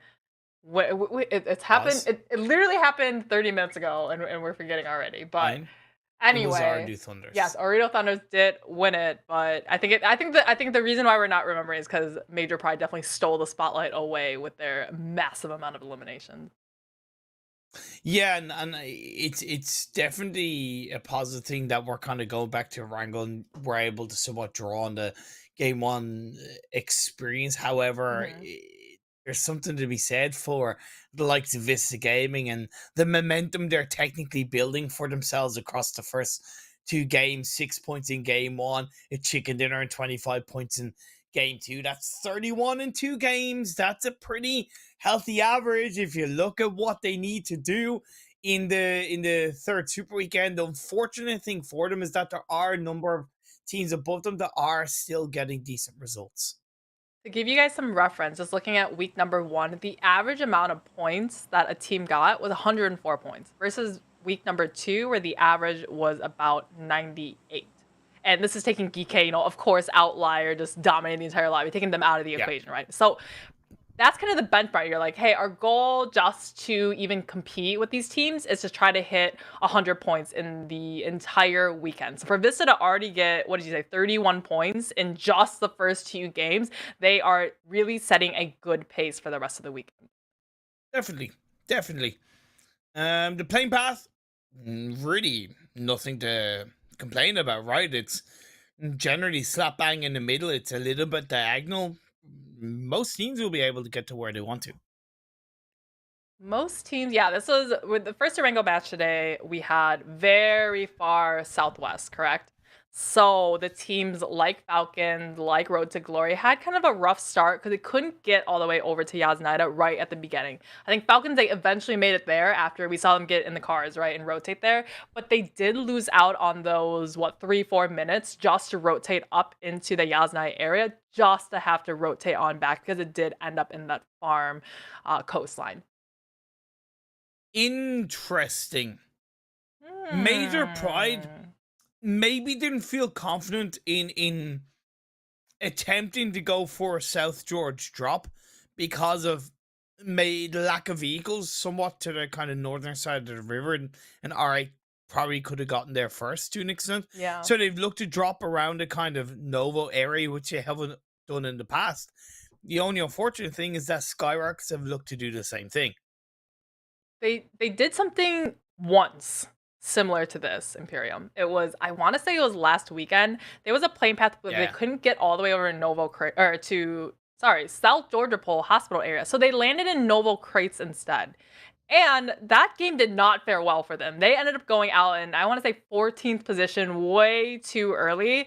So I don't know, just maybe not learning from past mistakes. They just don't seem to play well when they're not really familiar with that drop spot situation. They play the best when they go to their original drop spot in Georgia Pole and then try to come in from that area. Phase 1 is once again a little bit more familiar in the form of a southwest shift. It does touch on a little bit of the military island, but for the most part it can go anywhere between South George and Primorsk. It all depends on how dangerous the PUBG Mobile gods are feeling.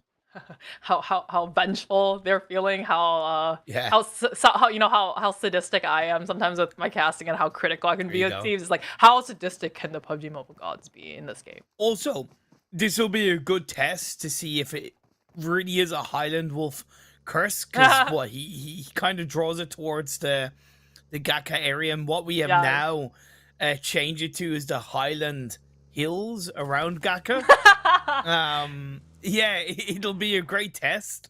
I kind of hope it doesn't end up towards GEEKAY, just so like it will be funnier that it is a Highland Wolf That'd thing. be funny.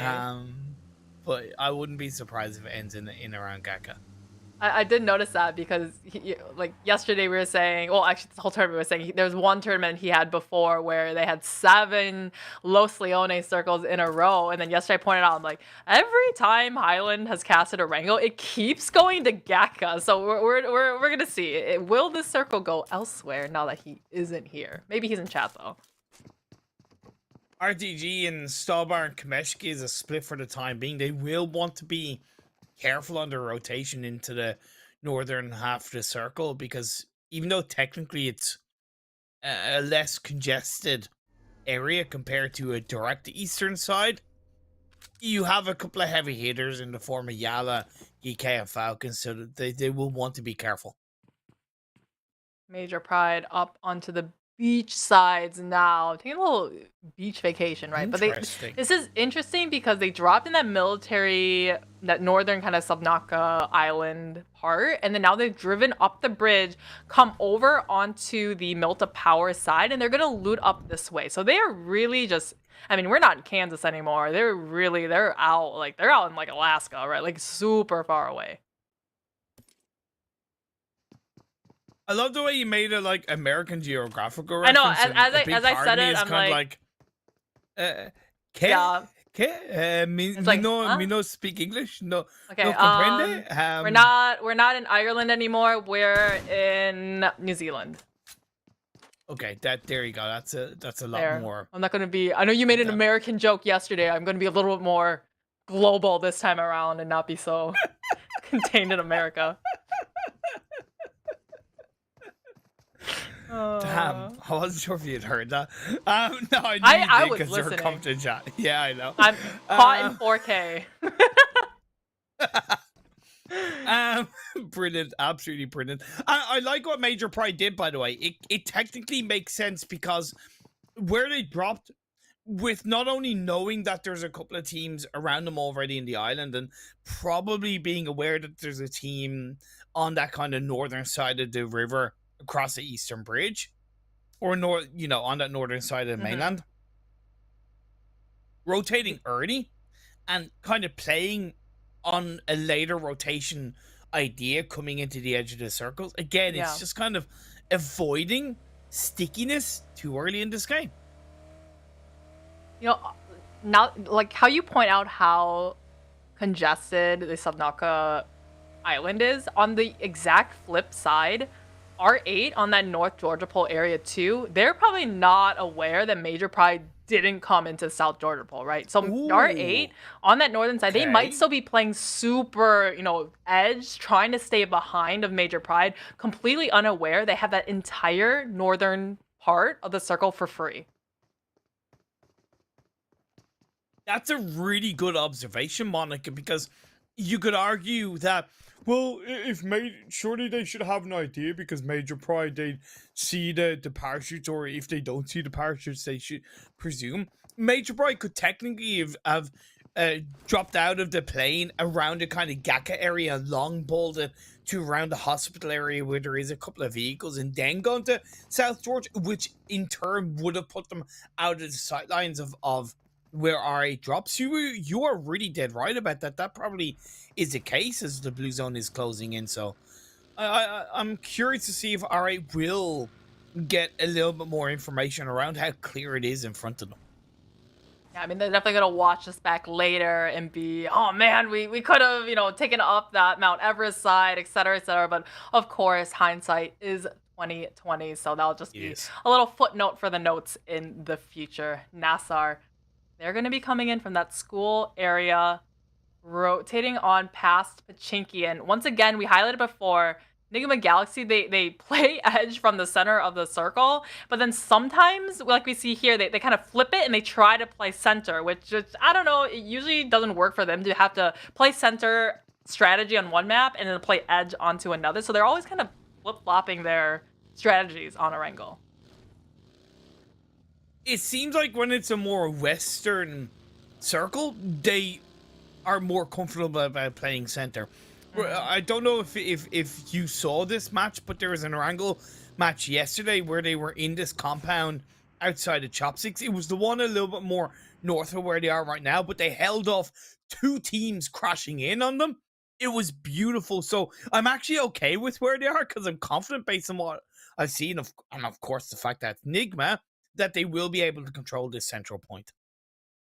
They've got the center of the position now. We still have a couple teams tanking the blue zone, and you see how far SKYROCKET is. Hopefully Frozen doesn't get caught while they're there.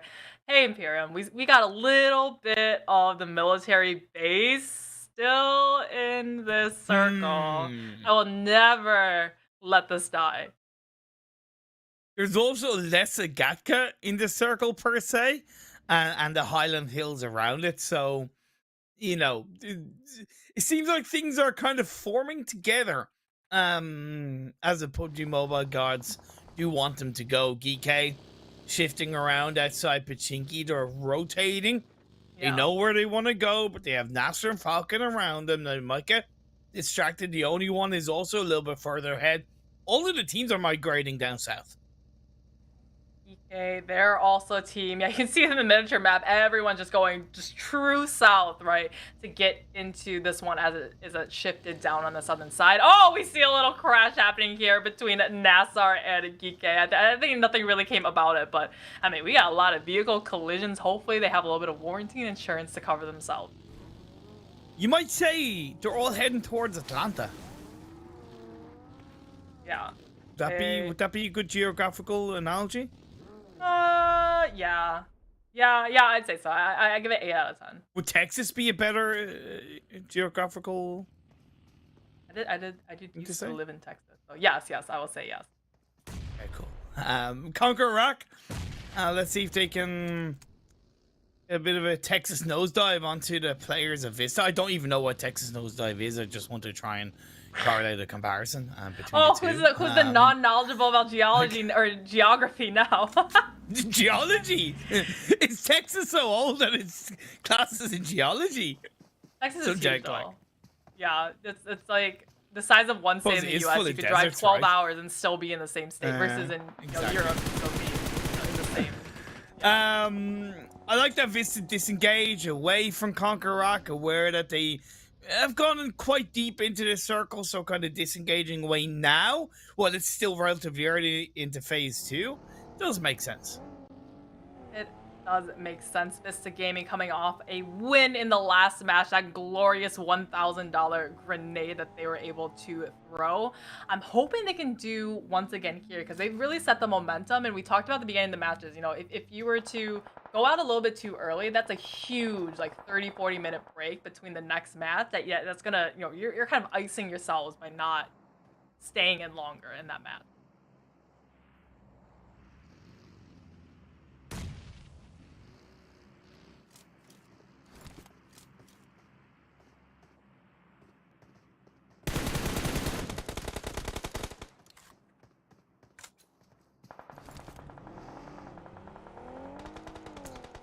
They need to make sure that they have a position locked down, VISTA Gaming, before they really kind of get this swivel onto NIGMA Galaxy. They've kind of gone in a little bit blind, and NIGMA Galaxy given far too much time, Monica, to get the pick onto VISTA. I like NIGMA Galaxy, though. They're really frag-heavy team. We've seen them, and so far this PMPL, we haven't really seen them play like we know the NIGMA Galaxy of previous seasons can play. The circle is going to come onto that bridge this time, so we're going to have SKYROCKET, who's going to be hugging that kind of side. I think they're still banking on maybe the circle will come to them, but it's just a sliver of the island on that side, as everybody on this main island is going to be converging onto this bridge side compound. Well, I love the fact that there's still a tickle of military island in this circle, and we will not have a GEEKAY finish, so it seems like the Highland curse is indeed very, very real, as there's no Highland in today's games, and there's no GEEKAY finish in this second Miramar game of the day. NIGMA Galaxy still staying in the compound that they're in because of that circle shifting over to the east, so they're on that western edge, ready to punish the likes of YALLA.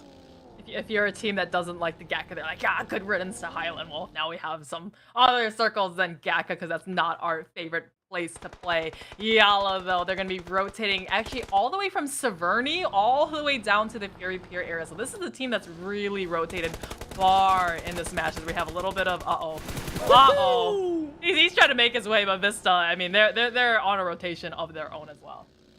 Mad Max action, CONQUEROR right in the heart of Ferry Pier, so I can't see them surviving too long. Should I say VISTA Gaming? I can't see VISTA Gaming surviving too long as the flourish shots go in their direction. If it's not CONQUEROR, it's going to be GEEKAY as well. And VISTA Gaming, yeah, they panic, just full panic mode. And they're down, they're out of the game. Full panic mode level 100 and just, you know, was flying by the seat of their pants away from YALLA and into the loving arms of CONQUEROR. I read they said, thank you very much for those elimination points. We really, really needed it.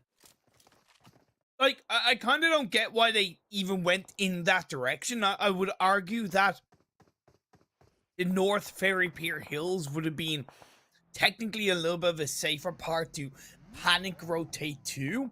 Even though it's not hard cover, you gotta argue that at this point in the phase 3, teams will have locked down the hard cover area of Ferry Pier, so making it into that area is so much more difficult, and it became that case for VISTA Gaming. Yeah, if you're the first ones there, right? You're taking up those that kind of city area, Fury Pier, that kind of the second, what is it called? The second best spots are these trench kind of areas that YALLA and 90th Minute have taken. Of course, it's going to be very hard to exit here. But if you can park your cars down in there, prevent another team from blowing up your tires and doing damage to your vehicle, maybe you can just really hug that water line and then try to get in wherever this next circle does go. Definitely, and YALLA have a fantastic 3-1 split to give them credit, and they do have a little bit of land and a little bit of water that they can use to the south of them, right, to move ahead of CONQUEROR. And as that circle has shifted down the southeast, once again need to add a tiny tickle of Military Island is still in play. It's great for SKYROCKETs. You got some like 5 grains of sand on the other side of that bridge that is in play. But I want to highlight the best team in this new circle. It's probably SKYROCKET because they that one player up on the kind of lighthouse tower, really able to look down below. Let's hope a team doesn't send their way all the way up there and take it away. So YALLA, like I said, they can just kind of hug the beach line and try to get in. NIGMA Galaxy, though, I mean, they're down to only a couple members, right? And actually, no, they still have all 4. These 2 are just rotating here, right on past Triple Esports. This is madness, because not only is the tiny tickle of Military Island in circle, you have a lot of water as well. So the landmass available in this phase 4 is so much lower, and it becomes a scramble to try and hold on and survive the teams that are around you. NASR are going to be one of those teams. You have Triple to one side and then you have FALCONS to the other, and NIGMA find a little bit of a dip to call their own ahead of the likes of GEEKAY. YALLA, he said they can play down on the beach side, but you also need to get proactive and aggressive with those gunshots in towards the direction of CONQUEROR, much like SKYROCKETs are doing towards FALCONS. We've seen a lot of the teams that did commit into that city area of Fury Pier are now funneled all together because it is outside the circle. And as we can see here, YALLA, CONQUEROR, they're going to have to overcome each other, but also GEEKAY, who is already a step into the circle in front of them. So this is kind of a lose-lose situation here, and somebody needs to clear it out. Beautiful nade by Rio on the roof of the building to get a knock on the faker of YALLA. Syph is on the underside down on the beach line, but unable to really do anything about it. Same at Lath, and they're the final 2 players of YALLA. They're separated and not inside the circle, and time is running out inside this phase 4. Oh, time is a ticking indeed, as the timer has now run out and Blue Zone is coming on in CONQUEROR. Iraq, though, they're down to only 3. We have Rava here. I mean, he's going to throw some smokes on this way as he hears some shots in the northern direction. Make sure he's not caught at a terrible angle. But YALLA, 2 left alive. They're either going to have to become creatures of the deep and swim their way in, or just really try to take down the likes of CONQUEROR. Honestly, I would do that if I was safe.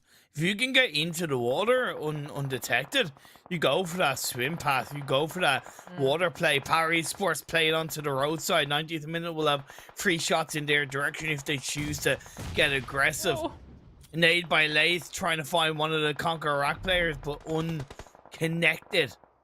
On the roof side of the building, Halaji goes down as I believe his vehicle was blown up, and Gates is going to follow suit, getting the confirmation to give GEEKAY an elimination point. CONQUEROR scrambling.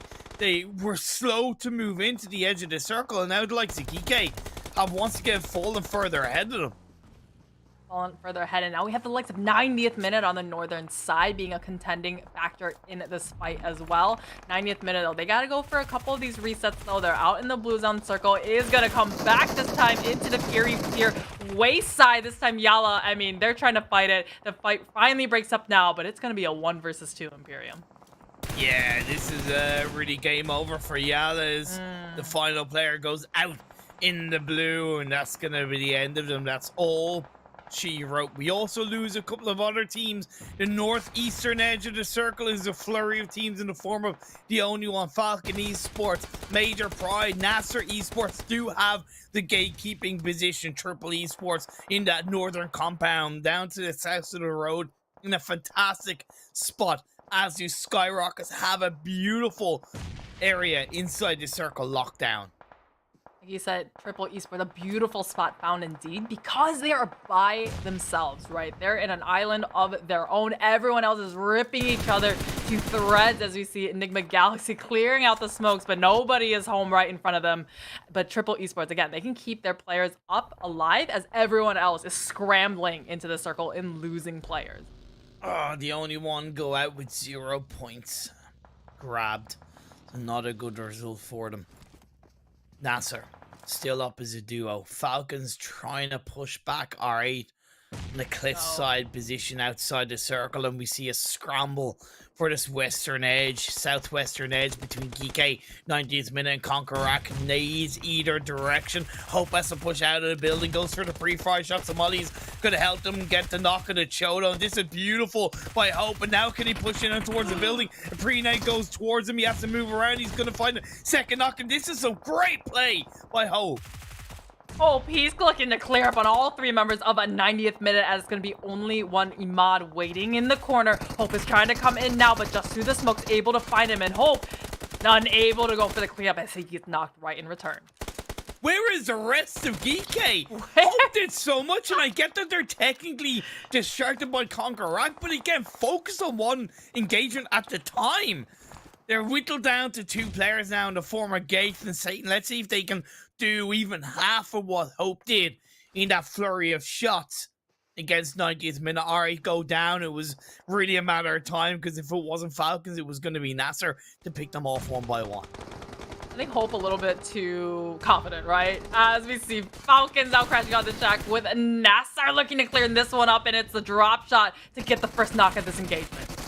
Powerful pushes in, and that's NASR. Just like that, snapped, and away she goes. Falcon with a beautifully overall successful push, but they are down to 1 player unless the revive comes out onto the second one.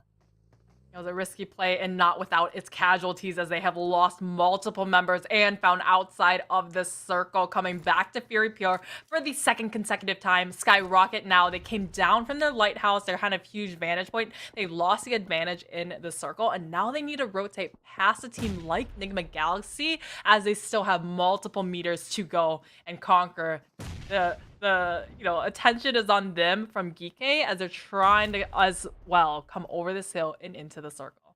This is so difficult for SKYROCKET, because as they spread out down towards the southwestern edge of the circle, it's very flat terrain, so they have the risk of being peppered by CONQUEROR on the other side of the circle, right? I know at the moment CONQUEROR are a little bit distracted, but the risk is still there, unbeknownst to them, at least in terms of knowing that CONQUEROR are somewhat distracted. GEEKAY still alive as a duo, 90th minute down to his solo outside the circle, and the remaining other 5 teams or so are hanging on to the northeastern edge, but down go 90th minute. GEEKAY getting the last laugh in their long extended out engagement with 90th minute, but this is just going to clear it out for Conquerors now. They has now broken down the door. No doorbells wrong, as Satan is having 2 members of Conqueror right as back inside, needing some support from Gabe. As expected as well, SKYROCKETs are pushing on towards NIGMA Galaxy. It's going to be a clean 4v4 fight. As far as I know, they traded players a piece, but we are looking solely at the engagement between GEEKAY and CONQUEROR. GEEKAY as a duo trying to hold on to the building. This is inside the circle, so both of these teams can technically take their time. Arguably, though, CONQUEROR relying a little bit too heavily onto the side of the wall, and unfortunately, none of the GEEKAY players seem to have a nade that they can throw down onto that underside of the wall to get a double knock onto CONQUEROR. Double knock onto them. Grenade comes out. Just too many buildings on that second floor, though, to find any sort of purchase on these members of GEEKAY Esports. But whereas GEEKAY has been taking their attention away, now on to Triple to steal away elimination from NIGMA Galaxy, it is going to be CONQUEROR now to use this their advantage and ascend into the building. SKYROCKET's got rid of NIGMA indeed, so now we're down to 4 teams. Gaith of GEEKAY is able to pick up one of them. So now SKYROCKET's whittled to just a duo. CONQUEROR find themselves with the most players left in the lobby of these remaining 4 teams, with 3 players strong, followed by 2 GEEKAY, 2 of Triple Esports, and 1 of Skyline. Triple Esports could steal away a sneaky chicken dinner as the circle centers up. Centers up indeed, and while the attention of GEEKAY, normally they would have the control in the circle, has been taken away from Car. We saw the pan, it was just a little bit shy, but it has allowed the likes of Triple Esports and SKYROCKET almost free rotation into the circle on that northeastern side, because nobody's watching them. Only GEEKAY would be pressuring their side, as they're going to have their own just kind of separated, contained fight on this northeastern edge. 30 seconds or so, make that 20 seconds until the blue zone of phase 7 starts to close in. None of these teams are inside the circle, bar a tiny tickle of one of the Triple Esports players, but not without an air of hostility from the likes of SKYROCKETs and the remaining teams of CONQUEROR and GEEKAY. Slow down as the teams become a little bit of a stalemate. It's a game of chess between the 2 teams. Who's going to be the pawn? Who's going to be the rook? Who's going to be the knight in shining armor? And who's going to take down the king to the other team's queen?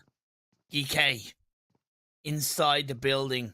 CONQUEROR waiting, just waiting to strike, and now they're going to be rewarded with a little bit of patience and knocking at Satan. 2 push inside the building, 1 player left up from the side of GEEKAY, up on top of the balcony of the building. Groza has full idea of where he is, and as the blue zone closes in, Groza turns around, gets the shots up, but Gates is going to be able to pick up a knock. He does end up going down, and overall, CONQUEROR survive. I mean, he definitely just kind of baited him out into the open, right? But it was the blue zone, the ultimate squad wiper, to get the last limb onto GEEKAY Esports. But CONQUEROR, I mean, they're out of the circle, but we see Triple Esports allotted so much time in the northeastern edge, coming in now and looking to clean on up. Driving in the vehicle, Ali separates, but he's going to be a little bit unsurprised when his shots go in his direction by the players of CONQUEROR. Ali is gratefully rewarded with a knock on that off angle. Beautiful split by Triple Esports. They gain control, and Ariva is somewhat forced in the building. Ali is going to finish him off, and that is a chicken dinner and 1,000 grand in the back pockets of Triple Esports. The final crate airdrop really gave a huge advantage to Triple Esports, because not only could he come in, refresh all of his armor, level 3, everything, right? He had that little bit of hard cover to catch the angle of CONQUEROR. So while Riva was focusing on his other teammate, he forgot completely in that just millisecond of where Ali was, and he came out and was able to find the angle ultimate and clean that one. And so Triple Esports, well found chicken dinner. I'm gonna be a bit harsh with CONQUEROR. To me, they got a little bit lucky in that game, right? Fundamentally, to me, they were too slow to really engage on GEEKAY. They were, within reason, too slow to engage on YALLA. And again, there was just a little bit too much luck for me that aided them in getting a top 2. It's not like they don't have the ability, but in that individual game, they had a lot of luck on their side. I think especially seeing how this drop spot was right in their backyard, they were a team that had the least amount of distance to have to rotate. They know this spot so well, so to only finish in second place, I mean only finish in second place, but I would have thought that would have been a great opportunity for their own chicken dinner. So they're going to fall about 5 points shy of triple esports, but still 7 eliminations found. Yeah, still 7 eliminations found. GEEKAY picked up 10 to pick up 20 in total. SKYROCKET's on the right path once again. Another solid result with 17 points secure for themselves. They played very well on the eastern side of the map. Very, very nice indeed. And SKYROCKET, they've had such a great day today. Yeah. Like, even though they didn't get the last chicken dinner, so this is their, where they finished in 3rd, 4th, somewhere in there. It was still a really, really great job from them, especially for a team. They're not quite within qualifying positioning yet after not making the first super weekend of the tournament. So they're really coming guns a-blazing, and this is their last chance to qualify for finals. Say they're rocketing off at the speed of light as we look at page 2 of the standings in this, a game that's just gone down. And yeah, not good for 90th minute, only 2 points. Not good for the only one esports with 0 points, and not good for VISTA Gaming with 0 points. So VISTA, we talked about before, hey, great if a team can get a chicken dinner or do really, really well. But if you follow up with that chicken dinner with going out in first with 0 points, this is such an abrupt stop to the momentum that you have, because now they have waited probably 40 minutes for this next Sanhok match to start, and that's a lot of downtime to not stay warm for the next game. We're 3 games in. We're 2 Erangels and 1 Miramar into this day 1 of the 3rd super weekend. We're gonna have Sanhok up next. Don't go away. We're gonna go for a short break. See you guys in a minute.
Welcome back, everybody, to the PMPL Arabia Full Split 2022. We are into Super Weekend number 3, day 1, and this wonderful tournament is brought to you by the fantastic folks over Oppo. Upgraded performance and upgraded fun. Celebrate your winning spirit with the brand new Oppo Reno 7 Pro 5G, designated smartphone for PUBG Mobile, Middle East, and Africa esports in 2022. As well as that, you can get in game and get yourself the wonderful Grizzly Bear set. Find all of the collection in one lucky draw if you are indeed the lucky one. Monica, what is your bear fact? What? Oh, this happened again. You put me in quite the spot. Okay, not to be totally stereotypical, but I know another fact about panda bears, so my fact is gonna be about panda bear again. Did you know that most panda bears are always born twins? Okay, I didn't know that, so that's actually pretty good. What I do know, though, is that you can, of course, get yourself the Grand Banquet?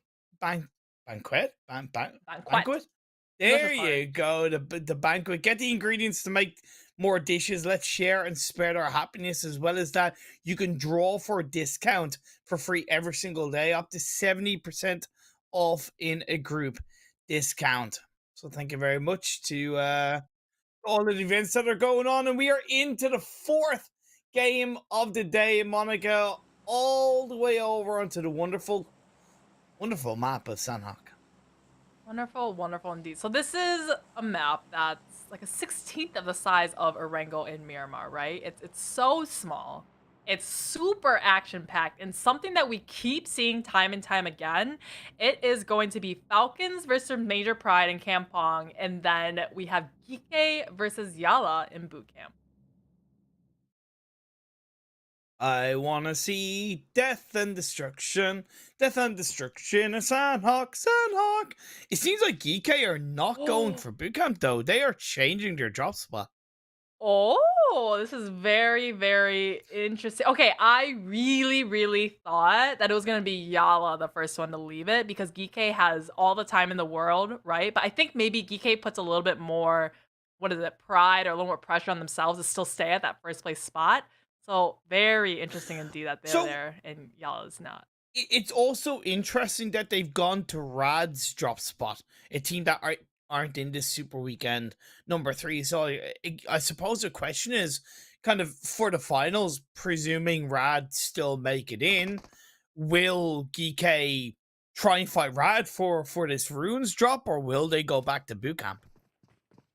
But before we can get into that though, 90th minute, our team's right at the bottoms against the skyrocketing team of the standings. Salam still coming around, has the 1, try to go for the 2, but just fails on out. So 90th minute saying thank you very much and collecting on this 1 early game in elimination. That's fair. They'll take that small victory. But SKYROCKET, they have a English Imperium. Good do it. Tongue twisters. They've had a hell of a performance in the first 3 games. 56 points they've gathered in the first 3 games. That's an average of nearly 20 points per game. Yeah. That's really good. That's really good.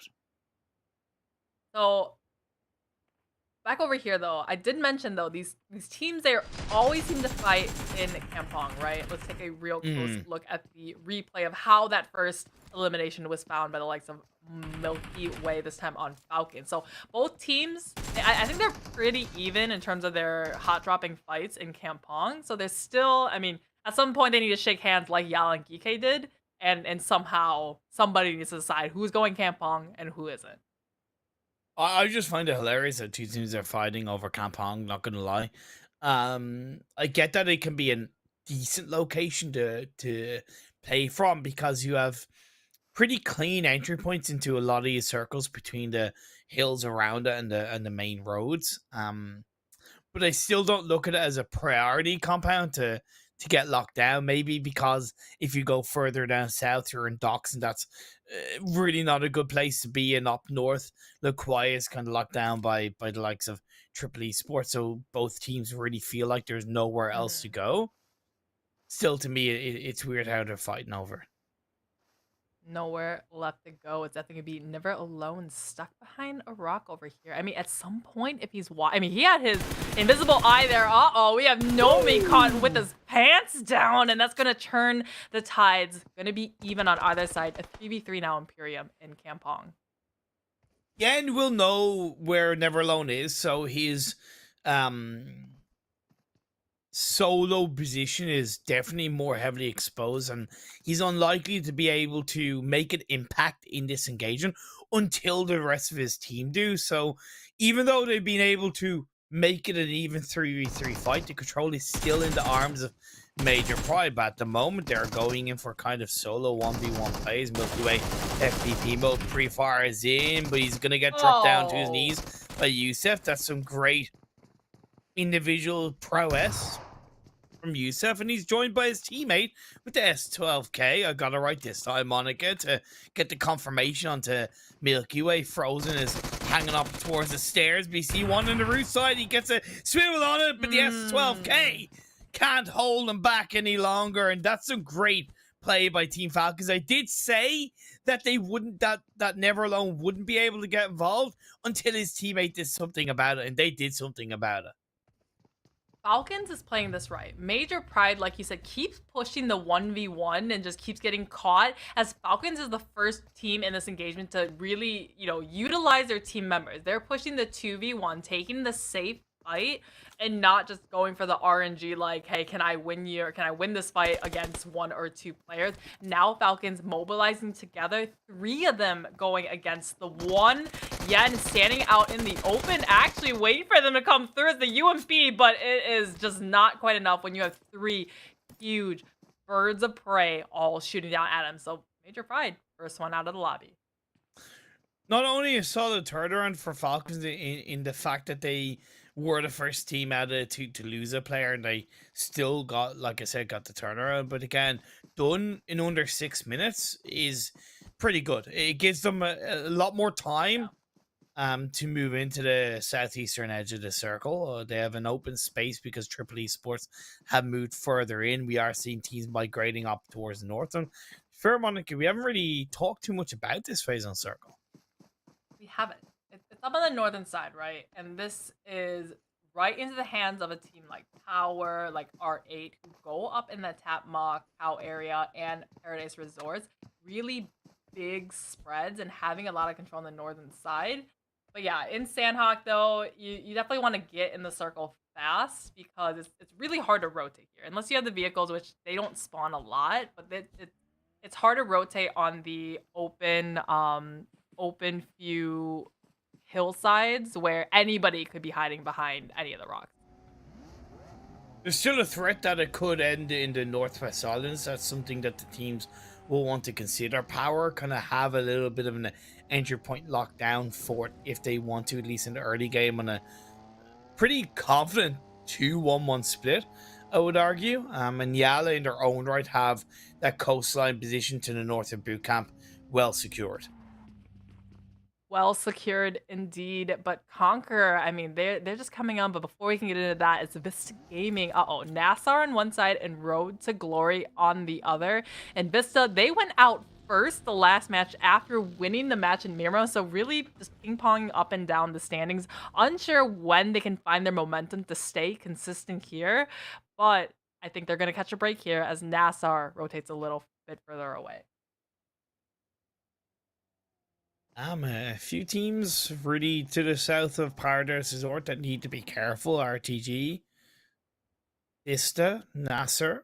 Team still inside the blue, that's NIGMA Galaxy. They're actually the only team still inside the blue. Oh, no. Yeah. Falcons are there. My apologies.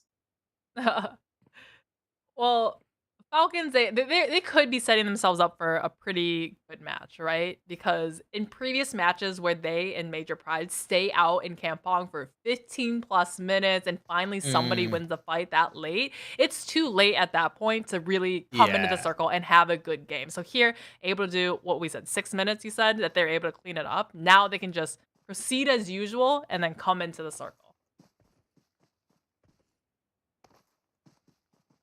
They could also still pull off a pretty solid kind of heel strat, right? Or at least a plan B heel strat. It seems like that's what that's what they're maybe doing, because they're still looting up inside the blue down to the south of Kampong, keeping Yusef to the north of the buildings. Phase 1 blue zone is getting very close to the tail end. SKYROKKET, they did lose a player early on to the 190th minute. They are back down to a they're down to a trio, and they're moving in from the western side of that northwest island. Circle coming in here. Everyone keeping their third eye onto the circle to see where it comes in. It's gonna come up on that northern side once again in Imperium. We have so much water in this circle. I'd say about 30% of this is unplayable. We see the teams that kind of committed on that northwestern side, not really having an entry on here. But I mean, if it's a time to rotate, it's a time now before someone can set up and camp the coastline and prevent you from swimming in. Yeah, exactly. It's gonna be quite tricky in that regard. I like YALLA's position. They've moved very swiftly throughout the early parts of the game, and it's amazing how much of a difference your game could go in the early parts when you don't have a team fighting for the same compound. So YALLA, just kind of maybe make note of this game and how well it might go for you. Yeah, YALLA, I mean, they're gifted this game, right? Not having GEEKAY here. I'm wondering though if these two teams figured it out on their own, right? Because GEEKAY, they just went to the west. And if YALLA was expecting them to drop in boot camp, all four of them would have dropped right into the midst of boot camp. But from the beginning, they had two land in the middle, one up in the warehouses and one on this hill. So they were aware that GEEKAY was not coming here. I'm wondering if they figured it out maybe on their own. They're like, we're gonna 4v4 in boot camp 7 times. Whoever wins it, you can have boot camp, and then the other team will go somewhere else. So there's something to happen there. It's also the fact that they don't know where GEEKAY did drop. So even though you don't want to kind of fight in the same city with another team, the fact that they don't know where GEEKAY are is possibly going to be in the back of their minds, and that could technically bite them in the butt later on in the game as VISTA play around the south of Paradise Resort. There's definitely only so many places that could have gone right. They're looking at, hey, where does Twisted Minds go? Where does 4K, Rad, and Curd 12 go? So probably one of those fours where, I mean, obviously after this match, they will know once they start doing their homework and reviewing the VODs and such. But as you said, right now in this immediate game, they don't know. But it has to be one of those 4 spots. Interesting that VISTA are going through Paradise. I'm never really a fan of it too much. I also don't really like the fact that are still hanging on to Paradise Resort too much, but they have 2 players to the north edge, so that's not too bad. I think they're just in case the circle comes back onto Paradise Resorts, they have a foot still in their house, right? Just in case. But I mean, if I was the 2 from R8, and we have this. I mean, Bandar clearly knew they were coming on through. Do the shot through the door and at least stalls the push right now from VISTA as one has been knocked. Yeah, and you really need to send a full squad in around this area as well, because Paradise Resort is a kind of place where it can easily go horribly wrong against you, and VISTA lose another player down to just 2, Trofka and Evo Station, if they can scale back. But I find it highly unlikely that they're going to be able to find a disengage in this area as SK Ton sends it in with a molly, and that's going to be the end of VISTA Gaming. 0 eliminations. Once again, not a good game for them. Well, VISTA actually, once their first player was knocked, it was the self-nade from Dino to turn things from bad to even worse. So VISTA, I mean, self-sabotage indeed, but maybe that iced game where they went out first in that last match, they just couldn't warm back up again for this Sanhok match. Oh, the circle shifts up north. Not only do we still have a little bit of the northwest island in play, we have a hell of a lot of water as well. So that landmass is little to nothing. Teams have got to commit. I kind of gonna put you on the spot, Monica. Where is the circle gonna end? Is it gonna be on the mainland or the northwest island? I'm gonna say mainland because usually I go for the safe option, the more realistic option. Whereas you're like, it's gonna go on to the military base island, or it's gonna go on to that wayward island over there. So I'm gonna say May Island. You know what? I respect it, but also say, Oh! but anyway. I'm the chicken. Yeah. No, I understand, Oh, and man. honestly, I'd be in the same roast. boat. I think it's going to finish in the mainland, and CONQUEROR seem to be of the same tune as they push it in towards a coastline area. But POWR Esports do have, for the most part, their number. Aziz has gone down, but it seems that CONQUEROR have lost more players in the firefight. This is POWR. They haven't really moved at all. They land in Tapmok and Cow, and they just come in up the hillside a little bit. So for them to be caught in the backside, they should always be keeping their minds there. But I mean, it's the grenades, Imperium, that are being so advantageous for the teams that use them. Ooh, great play by Kante. He's supported by the rest of his team. CONQUEROR are trying to swing away. Rio is on the buggy. Can he get away? Yes, he can, but he's possibly going to walk into another team. No, he has made it into one of these buildings that is a safe haven, as YALLA and NASR Esports are fighting for a compound in the center of the circle. It's going to be YALLA to come out on top. NIGMA Galaxy 2 on the very southwestern side here. They've come up from the Sami area, right on behind GEEKAY, who it's only Gate left alive. So GEEKAY, I think this is they need a period of transition, right? They came from boot camp for the very first time drop here where Rad usually likes to go, and now are, still not very knowledgeable about where it is, but the only one. We got one underneath that does get knocked and flushed. All right, now pushing in towards the warehouse of Tapmok and getting the better of the majority of the only one. Is just only one left from the only one, pun intended. Zayad on his own. There's a tractor and a pocket full of dreams around him. Tricks out a molly, try and scale back the players of R8, but again, 3 against 1. It's a matter of time, and Zayad is able to find one. It's an isolated knock, confirms it, doesn't have time to get a first aid off, but in my opinion, damage done. Damage is done indeed. He's just barely hanging in there as Bandar with the UMP just has him right where he wants him, just at 5 HP. And it's just a simple come around the corner, land your shots, just a couple of them, and able to take the only one out in 13th position. SKYROCKETs, though, they're up into that hot ting area, right on behind OOREDOO Thunders. And this one, it's going to come on in this time. Maybe we're going to decide who called it right, me or Imperium. And it's right down at the center one more time. I will say, it's a little bit more in the main island, though, Imperium. It's a little bit.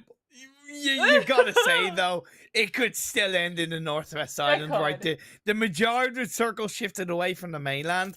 And Falcon Esports, by the way, went for the most 9,000 IQ crazy rotation on the boat of the coastline, and have been able to get away with it for the time being. OOREDOO Thunders holding on to the cliff's edge against SKYROCKETs.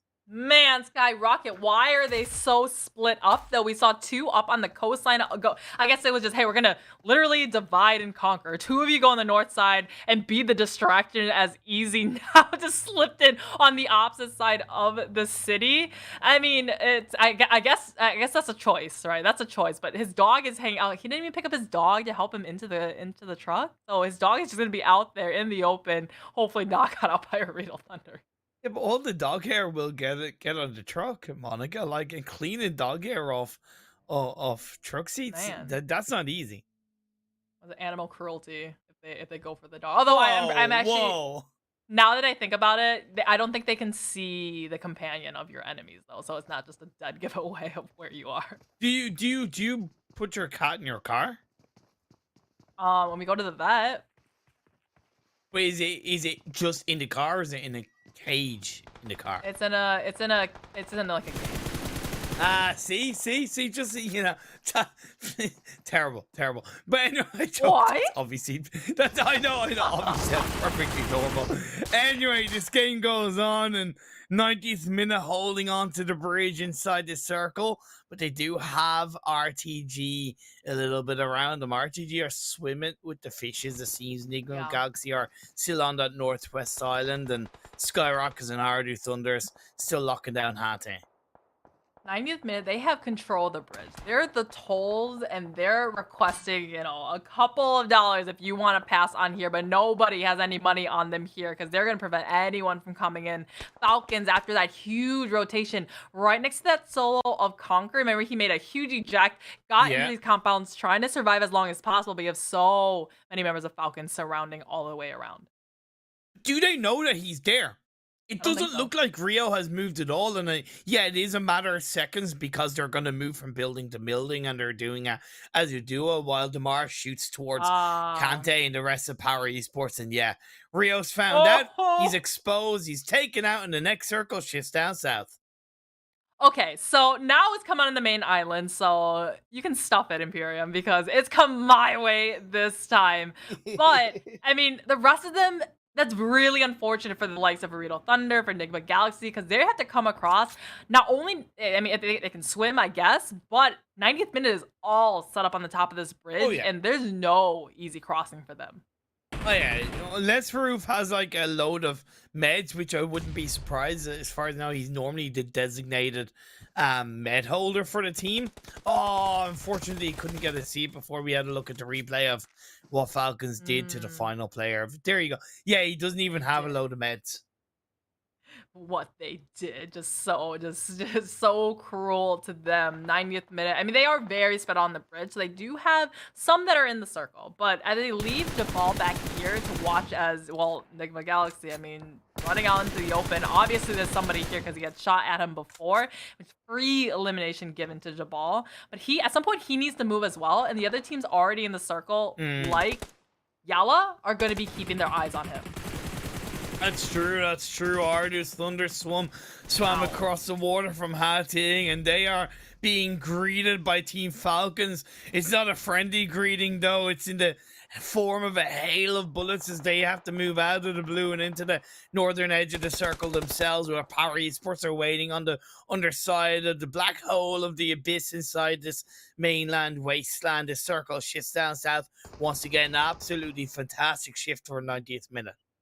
It's also fantastic for YALLA because they have the only compound in this circle. Power, though, they're lobbing the utilities up above because they need a path into this circle, and they want to take out Falcons first to prevent anyone from shooting them on that right-hand side. But Power, they're pretty out in the open. They need to come down the hillside with not a lot of hard cover to have. You're dead right about that one. Power Esports in the 2-1 split. There are a couple of players, by the way, healing in the blue. Ali, the final player, Triple Esports. Ida, the final player of R8, but I don't know how many meds the players have. DeMar, in his own right, is looking for a little bit of a heal strat, so I appreciate that from Falcon Esports. I knew it was going to be a tough task, so they've gone for an alternative plan B heal strat. Maybe 90th minute should have all come down the bridge a little bit earlier before YALLA, with, you know, before YALLA was focusing on the northern side too. Now all they can see is that southern side, so all four of their eyes are on the bridge as Power now joining in, and oh man, they're just getting picked to pieces. RTG, the bridge trolls, they didn't maybe look in the most comfortable position a couple of minutes ago, but the resilience is there. Call them Shrek if you want to, and they're gonna try and roar into another good result. 7 teams left, 13 players alive. Vault gets a pick on the Faker as he deals into the doorway. Great play by RTG as the circle does send drop, and none of these remaining teams are inside the circle. Not at all. I mean, the advantage is the 90th and Road to Glory right now because they have that. They're closest, right? What this happens every single time. NIGMA Galaxy, every single Sanhok. I swear, we go back. They're always medding out. I thought it was Roof, but it's freaked this game. I'm not gonna lie, I didn't realize that with NIGMA Galaxy he was so far away from Roof at that point that I didn't realize that they still had a player up and healing in the blue. Don't know how many meds he has left because he's been healing for a long time. It looks like that was his last one. NIGMA Galaxy, it has to be a conscious strategy from the very start of Sanhok. Hey, this player collect as many first aids. It doesn't like that is literally their strategy for every single Sanhok because they're not coming in guns a-blazing. They're coming in with the idea to heal since the beginning.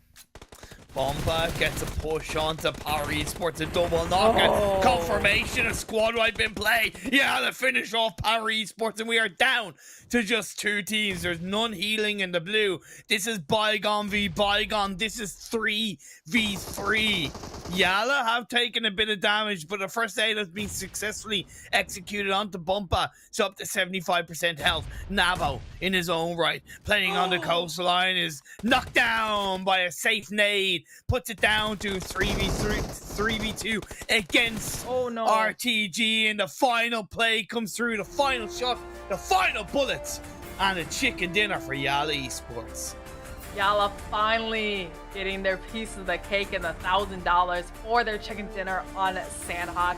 They came in from the compounds, right? And at the very end, even though they weren't in that circle, Road to Glory, they were all clumped up under the bridge, only had one way to try to get in, while at the same time YALLA was fanning out around and had the different angles to really just take them out one by one by one.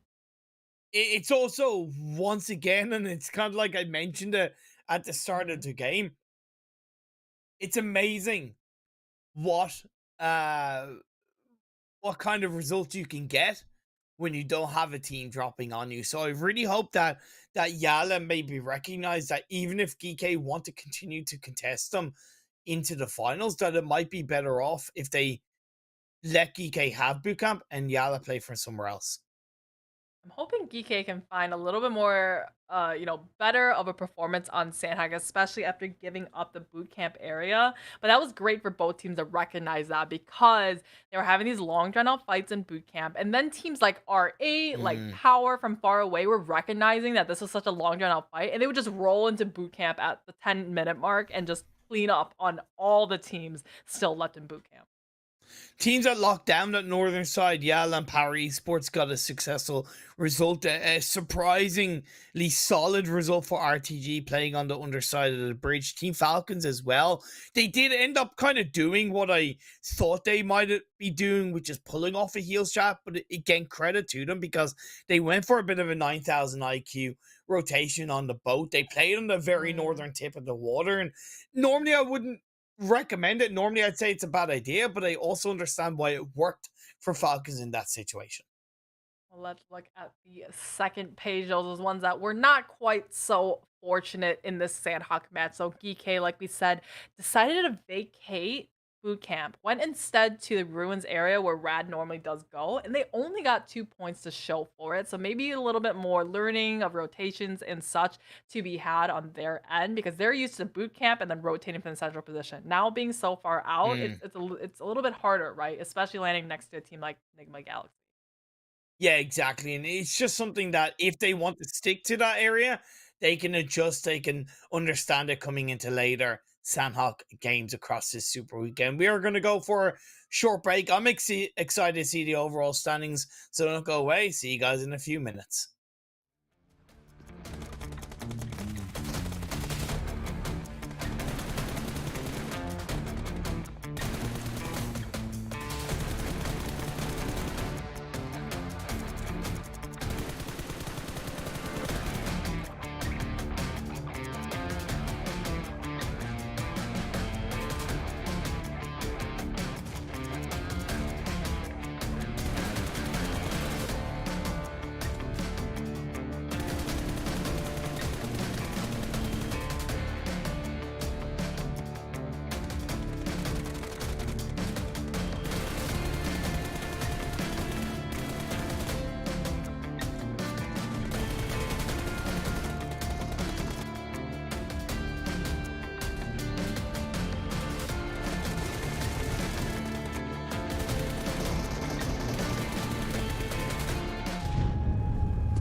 Welcome back to the PMPL Arabia Fall Split Super Weekend number 3.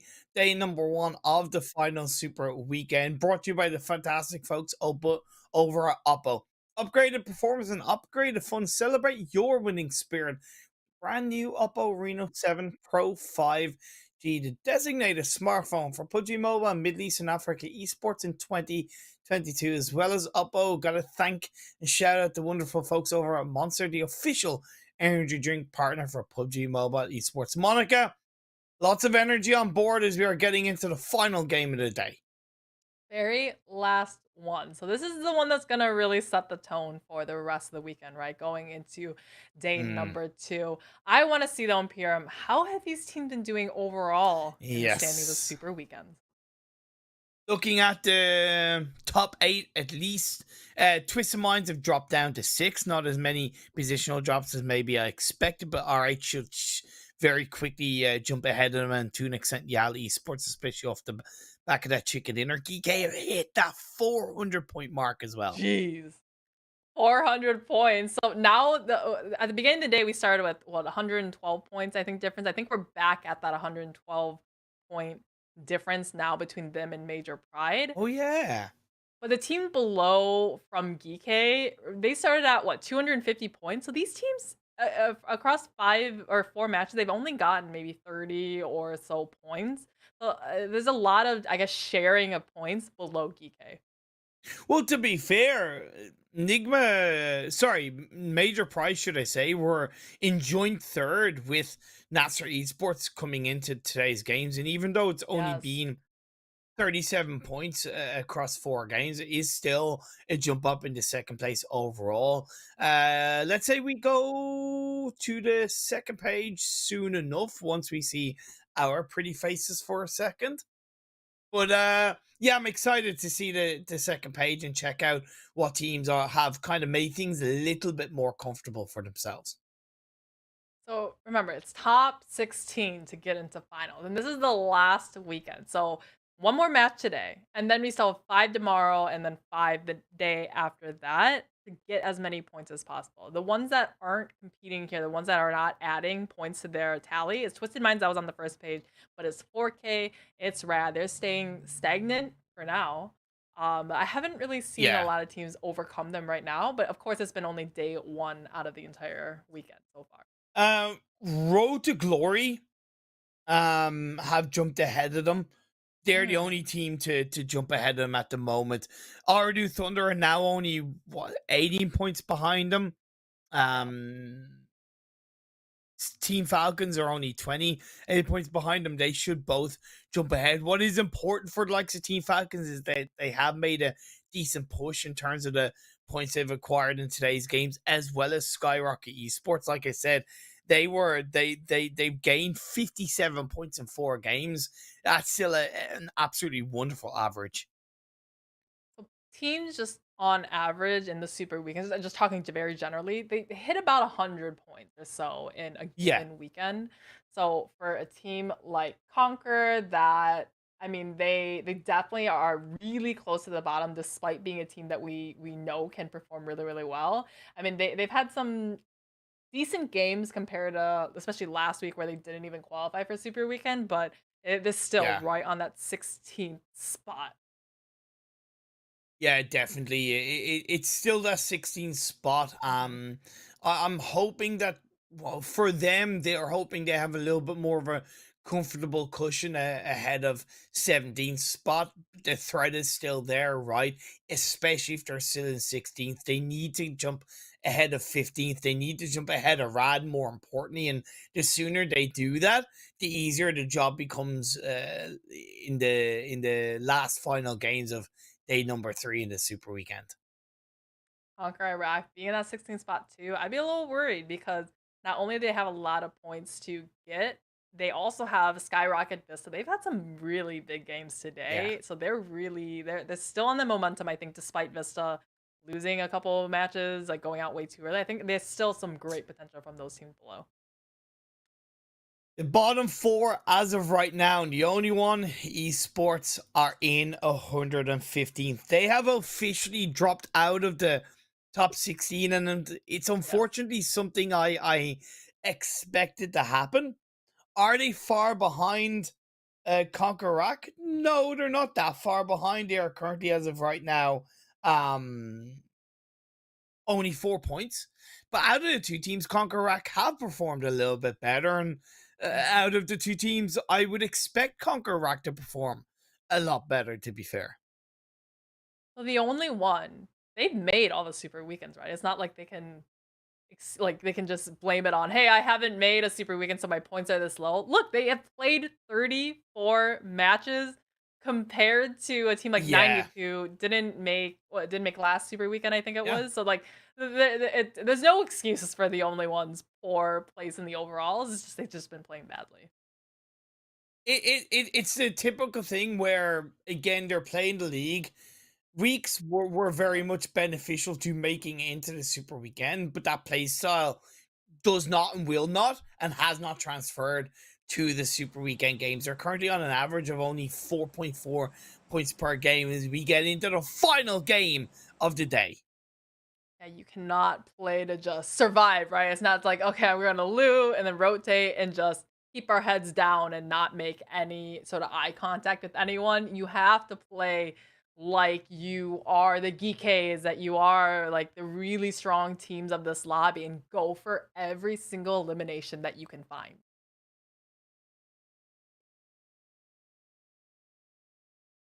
Oh, Monica. Happy birthday, by the way. Oh god, not this again. This is, guys, apparently yesterday was my birthday, and apparently today is too. Yeah. Every day is Monica's birthday, so you gotta wish her happy birthday in the chat. She's currently on what, like you're about like 600 years old at this stage. Oh gosh. Okay, so this is very boomer of Imperium to bring up like ancient history and just like meme me by just wishing me happy birthday when it definitely is not my birthday type of deal. It's Man. it's kind of like an old person like myself bringing up a meme that's like from 5 years ago and thinking that it's still cool. Relevant. Yeah. I'm okay with that because if it puts a smile on my face, that's all that matters. All that matters. But what really matters for Triple Esports is trying to gain this one up. We just kind of downplayed the only one, right? Like they haven't been really getting any points at all, only 150 points despite playing 34 matches. So for them to get an elimination here, that's a good start. But Triple Esports, they've been faring much better than the only one in the overall standing. The one thing I find interesting, and I kind of want to respect it, is that the only one are looking to... Okay, no, are they looking to disengage? No, they're looking to reposition. They are. They're looking to reposition and have the full squad in that one compound. I would say they'd be better off having one player still across the road, because it gives them such a strong angle against Triple Esports. But I appreciate what they're trying to do. What's going for the only one and why they're playing so aggressive, and they clearly saw in the elimination feed now, is actually VISTA Gaming is with the other half of Triple Esports. So they know that Triple Esports is only these two members left alive as they find one on the back end side with the DBS. So Triple Esports, oh man, fighting off way more than they can chew, splitting up way too far out in VISTA, and the only one getting each half a piece of this team. Still really good from the only one. I appreciate that they use the body advantage in the right way by sending the full squad across the way. And now as they go up the doorway, 1, 2, oh my god, that was so close. Oh my god, that was so close. That's like, it's like when you, back on here, this is, cause I saw it in the elimination feed and I was like, wait, where's this other half of Triple Esports? But it's like, it's like when you need to sneeze, but don't actually end up sneezing. That's like what that 1v3 almost happened, but it just didn't actually happen. So it's very just anticlimactic and unsatisfactory. It could have been great. But it does prove how important it is to kind of not take for granted the end of an engagement and not take for granted the control that you have. And even though it was scary for the only one, I do give them a lot of respect because they'd made the move to send themselves as a full squad in those compounds. So well done to them. Well done for sure. So getting up those early game eliminations. I mean, they are starting this one strong, right? Really getting that momentum back despite going out too early. And then here in NASR, I mean, we had a little car crash and everything, but I mean, for them, they are a team that lands in the school area, super central position. Getting those vehicle managements really early in the game, and it's going to set themselves up well for the rest of this match.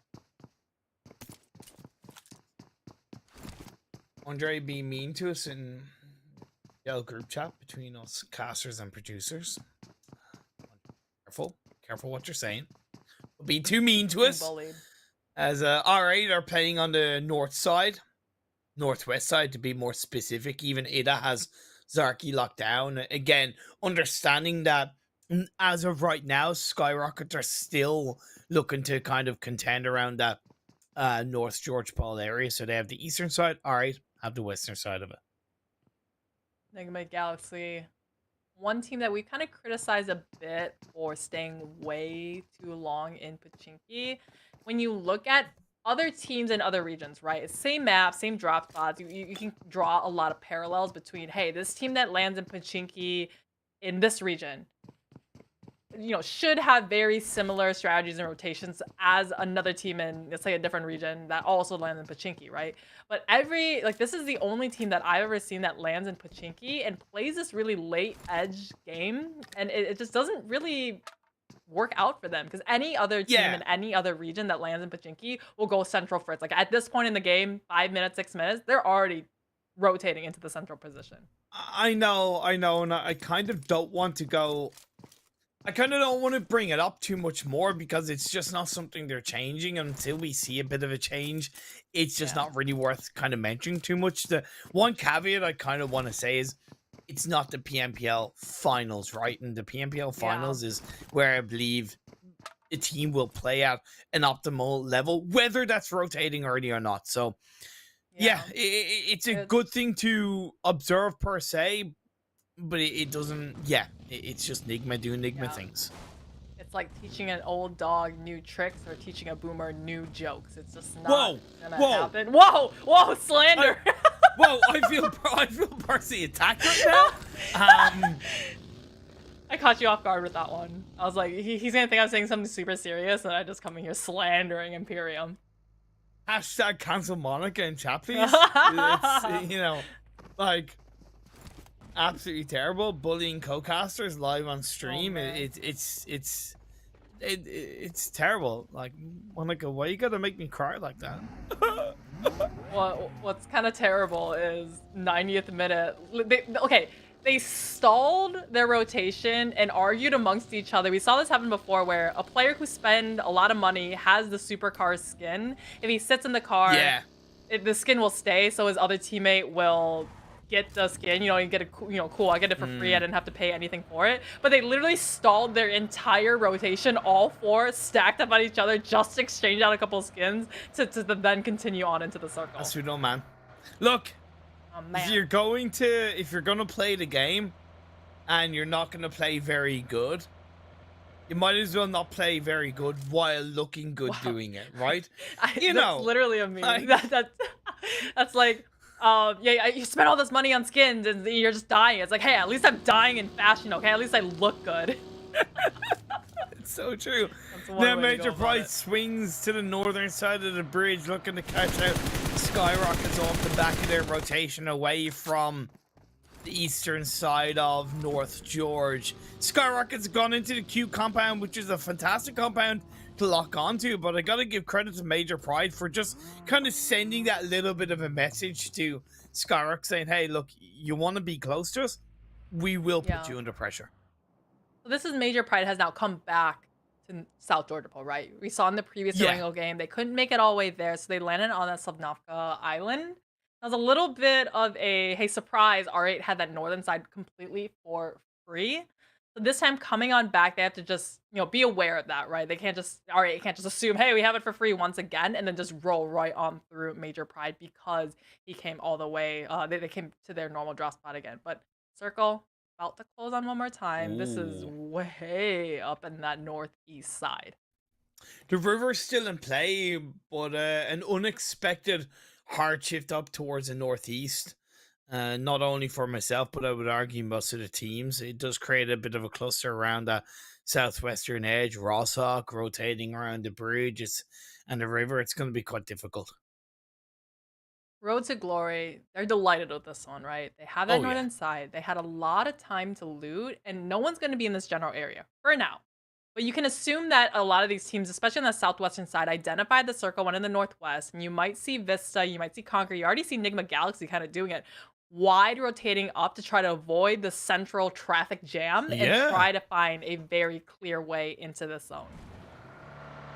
Of course, the biggest fear for the likes of NIGMA Galaxy is that phase 2 shifts up towards the northwest, and that'll be just as challenging to navigate into the edge of the circle from. But I do appreciate that they are going for a little bit of a wider rotation. Falcons opting for a 2-2 split between the edge of Yasnaya and to the edge of the river. I think that's a bit too heavy of a split considering where they are, and if they lose a player, they're going to be down to 1 in that area, and that's going to be so much harder to manage. And I don't know if they want to send all their squad into the one location. Definitely not putting everyone in the exact same spot and having the vulnerabilities in case it does catch you out. NIGMA Galaxy, though, maybe this is working okay for them, right? Just because, I mean, this is their weakness point. Rotating after the drop, and then, of course, you're weak in your vehicle, so you can't really shoot back and do this kind of Fast and Furious drive-by situation, but a lot of times, NIGMA Galaxy loses their players in this situation, and they're like, kind of debilitating themselves for the late game. I like this from POWR Esports. Definitely a bit of a risk, but opting to kind of go back over the bridge through Kidney Island and shift up towards the north of the river that arguably has the highest level of landmass in this phase between the north and south kind of makes sense, and they could get a bit of a gatekeeper on the likes of Major Pride and CONQUEROR who are in their own little engagement. CONQUEROR come up from the Quarry Ferry Pier area, and I mean they're right on the tailcoats of 90th Minute, who also dropped in Primorsk right next to them. So this is really becoming congested. Major Pride, I think, identifying a lot of these southern teams like to wide rotate up north, and they've been camping this bridge, these hillsides here. As I mean, okay, okay. Highland Wolf and I were joking yesterday. The spectators will never let any sort of vehicle malfunction, bad driving go unexposed. Like they always show it. Yeah, POWR doing a great job. What I kind of expected, being able to somewhat gatekeep an okay. That's one way of stopping your opponents, but Frozen, he's as quick as they come. Get the knock with the S12K. Now, lads, he goes for a return fire. He's going to get knocked in return of his own. This is an absolute cluster truck of an engagement between these two teams. POWR Esports maybe not as heavily set up for a gatekeep as it initially looked. What is going on? They had all 4 up, and it's just, I don't know, was not prepared for POWR Esports to steamroll right through them. He throws the grenade. He's gonna be out into the open. Got that little bit of an angle on the right-hand side. Does find him out in the open, but it's gonna be that off-angle anchor in the distance gonna prevent him from flushing Conte. No way is he gonna get what is essentially a 1v4 on the POWR Esports. Othman, the final player up, now moves to reposition. It will give Milky Way a bit of an opportunity to go for a revive, but in the meantime, he's like, no, I want all the glory, I want all the guts, I want all the power, I want all the strength, and I want that squad wipe. He sends a nade. He's not going to connect with it. It's a little bit too far to extend. It might once again give an opportunity to go for a revive. Hey, he saw VISTA Gaming just, you know, against all instinct, refuse to revive and throw the grenade in the direction of SKYROCKET. So Major Pride really wants to do exactly the same thing. They're being allowed to go for the reset as POWR. They're somehow now the favor is turned into the way of Major Pride. Yes, indeed, a Rooney punches the air, maybe going for a third revive, using POWR Esports. Smokes to his own advantage as Yen stays in the back line, gets a knock onto Othman. Aziz is still up for POWR Esports, but Major Pride have gotten themselves back up to a full squad. And this is pretty incredible. Milky Way forced to scale back, can't get a first aid off in time. The S12K popped up, but Frozen is going to get knocked. Yen once again left somewhat to his own devices. Nomi is looking to try and find a first aid, and it is going to be Nomi to get the squad wipe onto POWR Esports. I think it was a mistake for that last player of POWR to throw that utility, because the other players, Major Pride, they can see the trajectory of that Molotov being thrown and clearly identify where he is laying prone. So Major Pride, despite that incredibly mess of a fight, able to get all 4 up as we turn on to this fight with OOREDOO Thunders and the only one. Oh my god. Oh my god. Oh my that fight God. between Major Pride and POWR Esports is crazy. It was a And bad we did taste in see your phase mouth. 3 pop up, by the way, Monica, and it did kind of center up. Still the river Yeah. is in play. Yeah, just when you see those fights, it's like, oh, like, I mean, the entire time you're watching the fight, you're like kind of on the edge of your seat, but in a bad way. Yeah. Like a cold sweat down your back. Like, oh man, this is just not anything for the highlight reel to put on, because there were mistakes made on both sides. The only one doing a great job of defending their compound in a great way on the southeastern edge of the circle. NASR as well, as they're getting pushed on the edge of Rossack by 90th minute. This is an important engagement for 90th minute, but they're down to 1 player, sliver of health, who's being finished off. NASR come out on top. 90th minute, one of those bottom teams is like, come on, we need some points. Like, please give it to us, the only one also, and pretty much the exact same boat. The circle, though, is going to be on that northern side, Imperium. On the other side of this water, huge dividing line. And these teams, especially the ones on the western and southern side, are going to have quite the treacherous journey to make their way into the next phase. It came a little bit later into the game than maybe some of the teams would like, but it is at least guaranteed to end one side of the river. The unfortunate part is it's the side of the river and a part of the side of the river that has very limited hard cover. VISTA Gaming vying for one of those hard cover positions against the side of RTG. Volt on top of the roof side with his teammate J9. They're in a pickle, they're in a pinch, and now they're going to look to get punched out, but Volt is going to get himself knocked down, and that is RTG eliminated. It was the last second strafe and crouch that ruined the aim of the team that they were fighting, and VISTA Game was able to win out this compound, but just barely. Somehow Major Pride, just doing Major Pride things, I think. It's just they at multiple points they were up to only, or down to only 1 left alive, right? And just somehow still able to get the reset. That early game blue zone not doing too much damage, and then POWR just, I think Pride just had that extra fragging power and that kind of intimidation, and POWR just wasn't able to overcome that mental hurdle. All right, coming in from the northern edge, I sent Prestige much further into the western edge of the circle while his 3 teammates hold on to the northern high ground. I really like that 3-1 split. SKYROCKET's going for a blister and rotation on the northwestern edge outside the circle. Shots by Pride will send them back a bit. Prestige and everyone else from R8 a little bit split up on this side. Prestige having that little shack little bit downhill from Pride, and I mean, you can't even see where his teammates are at as CONQUEROR taking out in 12th position. Again, one of those teams at the very bottom and needs to have an amazing weekend to qualify into the finals, actually, for Prestige. I mean, he's won against the world, no teammates anywhere nearby. No, believe it or not, it may technically look like that, but his team is actually able to support him from the other side of the road on the high ground, because if Major Pride pushes too heavily down that hill, R8 will be able to expose them. It's a matter of how focused they are, because SKYROCKETs are going for a rotation on the northern side, and I don't know if Major Pride are kind of aware of that. It looks like that's the case as they push it in towards it. Shaka Prenate connects onto the player for Major Pride. Prestige keeping his hopes and dreams alive inside the shack of potential doom, as he doesn't have time to get a first aid off the pre-fire on the outside of the doorway, but Milky Way, he gets a knock. Not enough support at all, because the rest of his teammates were looking in this direction, but just a little bit too far away as Pride and came in, just really overpowered them. Man, it's going to be them on the back end side, though, trying to prevent them from coming up, but the quick flush does come out, puts them out of the misery, and puts R8 down to only 3. It was genuinely because R8 were distracted by SKYROCKET, but here's the thing, Monica.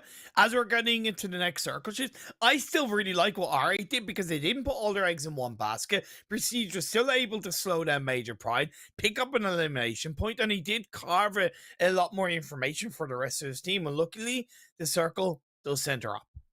All right, VISTA, the only team with a major compound in the circle. GEEKAY just barely a foot in the door on the southeastern side. But VISTA, I mean, they've been ping-ponging all over the standings, right? If they don't go out first, they're winning a match, right? That they did when, I believe it was the second match today. Enigma Galaxy, we talked about putting all of your eggs in one basket. Certainly all 4 of them are in the same, or not even a compound, same building, and still on the outskirts of the circle as they try to come in. Falcons going up against the side of YALLA, and Falcons will spread their wings and fly away to come out on top of this one. We do see this side of R8 and Major Pride fighting for a shack that is on the northwestern edge of the circle. R8 seem to be able to take control of it as a 2-person team pushing in, with Bandar still on the outskirts of the circle. Vista Gaming, you said they have the only true hardcover inside the circle. They need to defend it for their lives, Monica. Yeah, we've seen places where the only one, this shack up here, has a nice little vantage point looking down onto Vista. So hopefully they can keep all 4 up within the compounds here and not give the only one any sort of opportunity to crash on up to them. The only one, 2 and 2, staying out to any elimination on the outsides of the circle, as now last remaining member of Falcon, Yusuf, was found out by GEEKAY. Yeah, I don't think the only one really want to challenge Vista Gaming because they hear a lot of shots to the south of them, right? And you still have NIGMA Galaxy, OOREDOO Thunders, and GEEKAY down towards the east and southeast area of the circle. So yeah, having that 2 split is pretty viable for them at this stage of the game. 7 teams left, 26 players alive. R8 still up as a 3-person team. NASR Esports are locking down the southern edge, but they do have a player knock shots in the direction of the only one is OOREDOO Thunders. Crash on in. Luffy is holding on. He gets one on towards the side, looking for another inside the doorway of the shack, but he is gonna go down. Asama comes out on top, and OOREDOO Thunders do gain control. Man, the fatal mistakes of running into the open, trying to go in the shack while reloading in the midst of a fight. I was like, what is going on here? But that was definitely huge errors made on the likes of the only one, and for OOREDOO Thunder to capitalize on it. We've seen the circle now. Vista keeping their eyes on R8. That little shack has allotted them so much time here. They're running out of space here, but this is not the time to get knocked because the circle is about to pop one more time. But it's that southeastern crunch to prove fatal to all of these teams. GEEKAY pushing down in towards NASR, and they get another knock. Satan onto TK NIGMA Galaxy as well, coming into the mix, coming into the fold, but they need to worry about OOREDOO Thunders up towards the northeastern side of the map. The circle centers up. Nobody's inside the circle. This is completely flat terrain in phase 6. It's the new frontier indeed. Ragnar throwing the utilities by the wayside of where NIGMA Galaxy has, and he finds the actually OOREDOO Thunders from the back inside to find it onto Lord. And they're gonna be easy pickings for all the teams in this circle.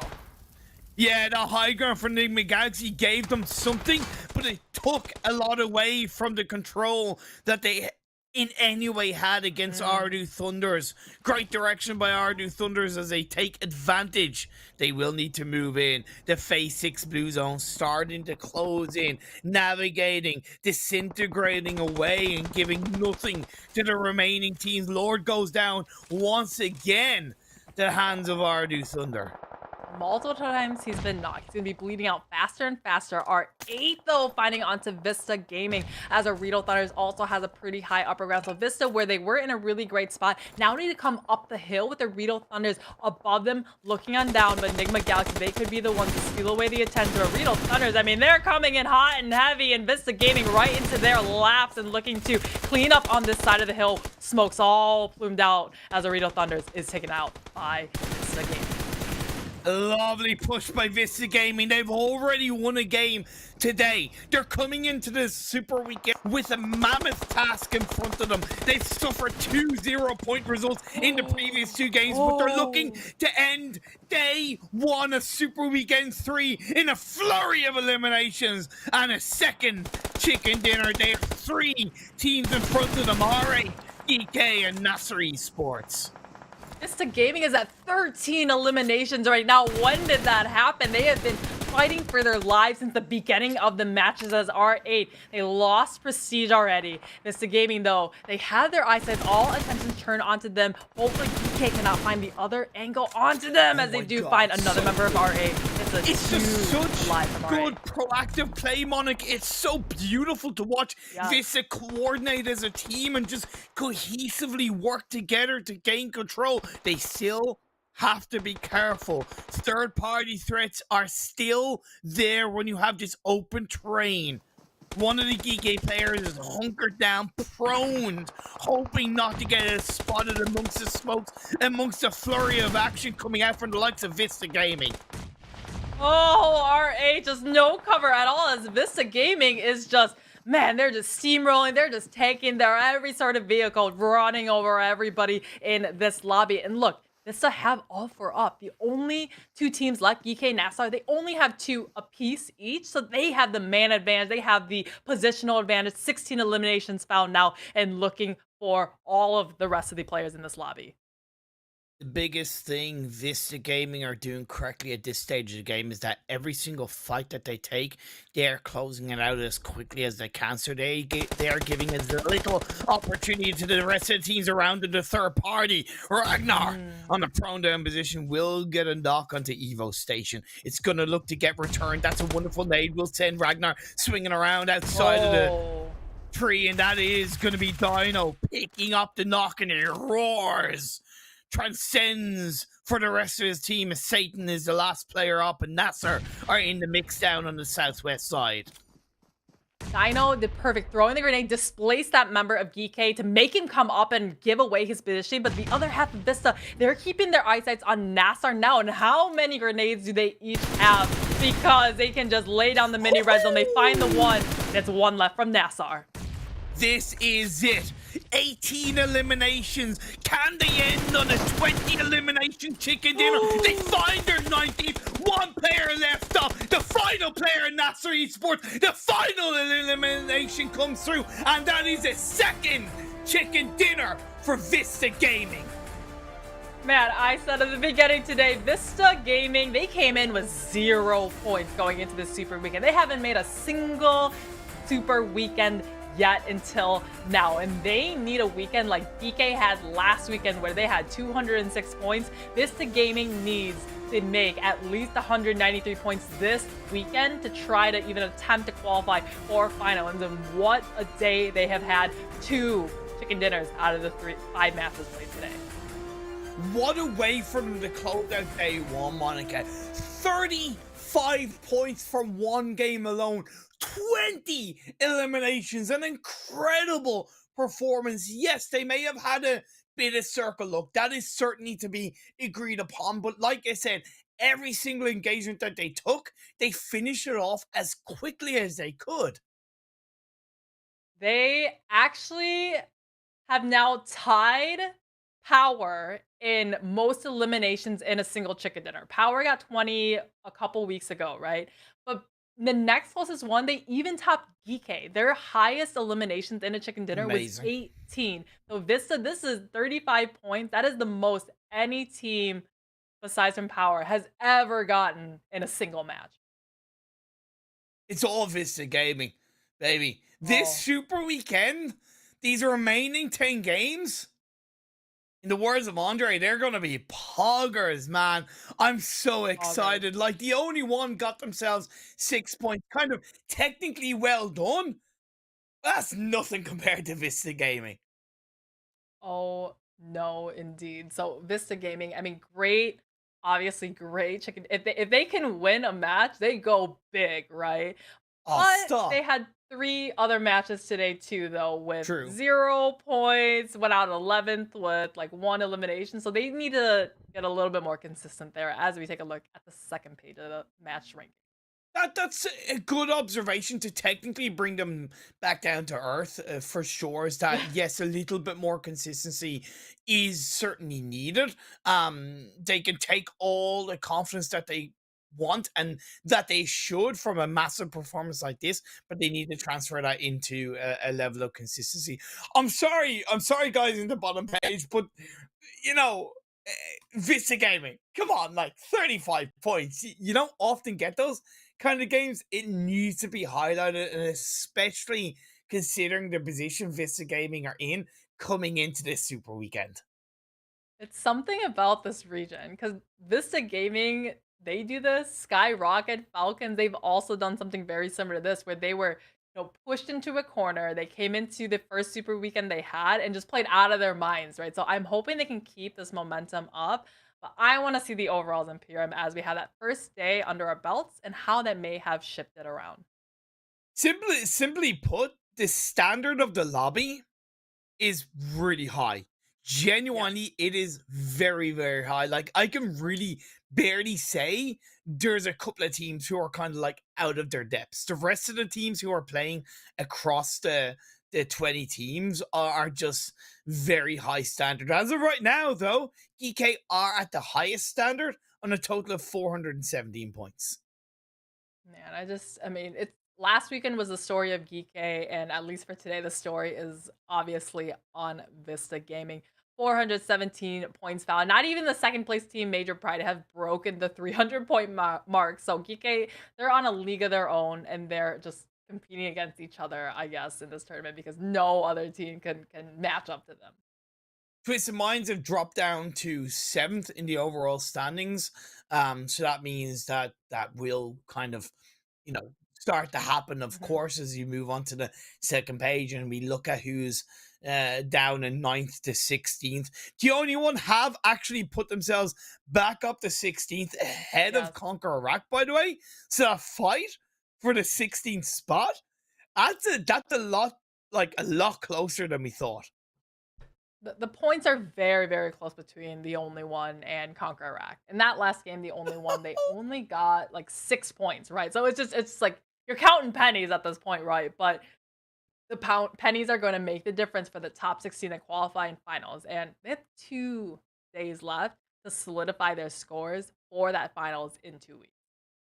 And that's great for Rad, because if the teams below them are tripping over each other per se and kind of stopping each other from gaining within reason a maximum amount of points, it does make Rad's position in the overall standings a little bit more secure. With still 10 games to go, anything can happen because, for example, the only one are only 27 points behind Rad, and with 10 games to go, you gotta think they can hit that average of technically 2.7 points per game.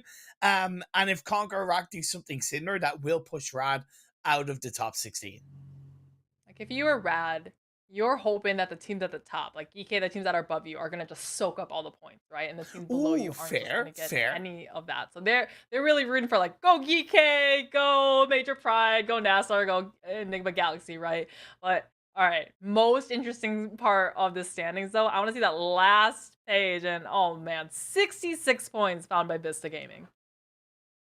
That's good. That's really good. That's like yeah, that's really good. That's an average of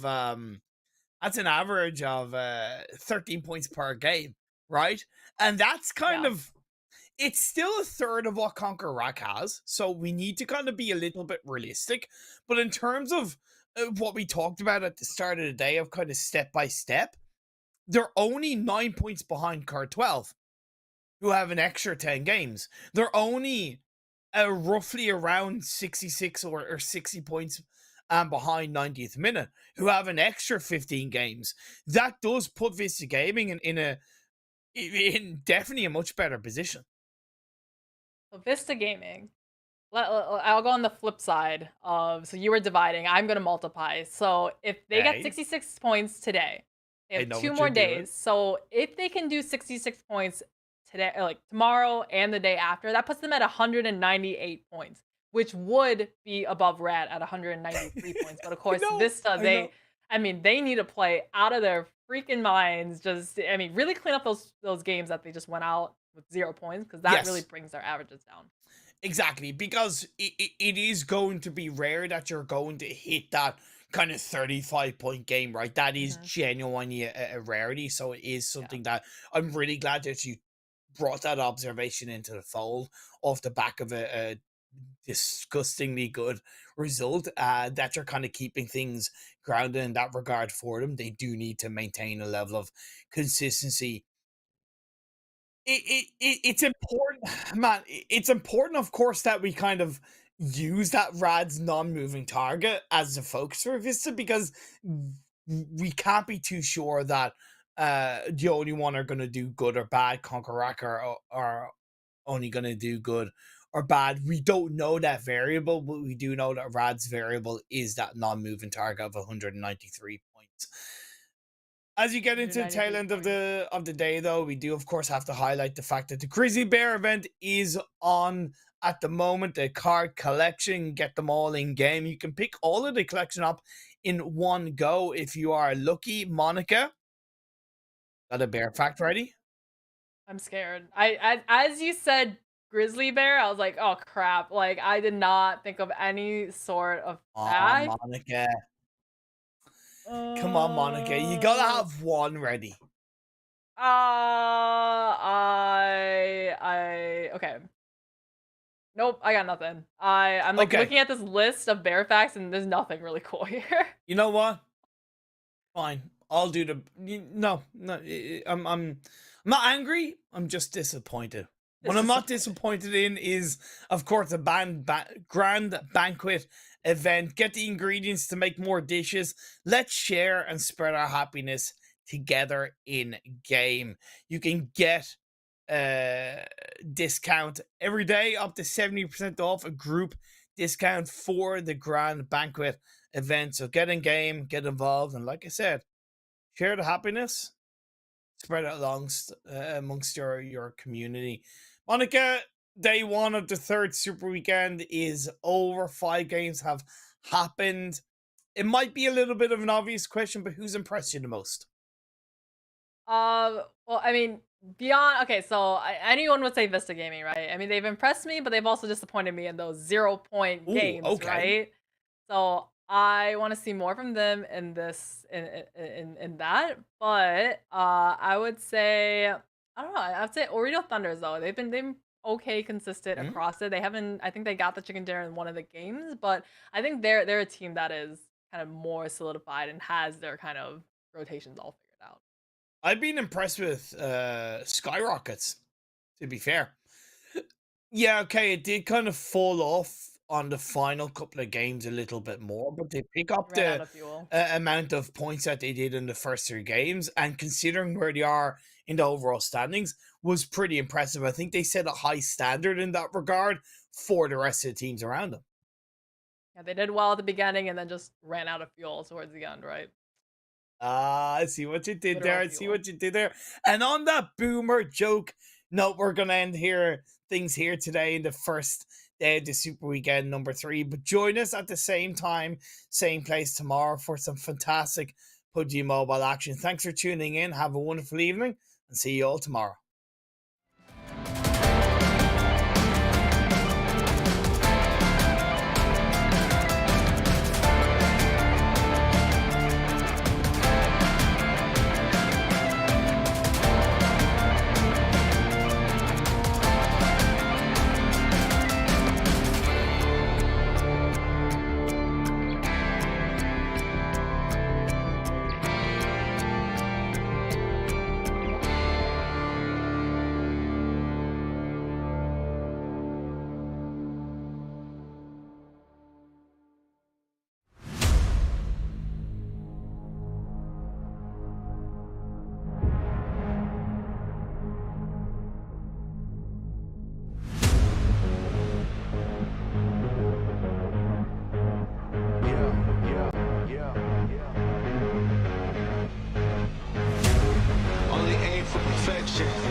take you back. Spitting facts, you gotta live with that.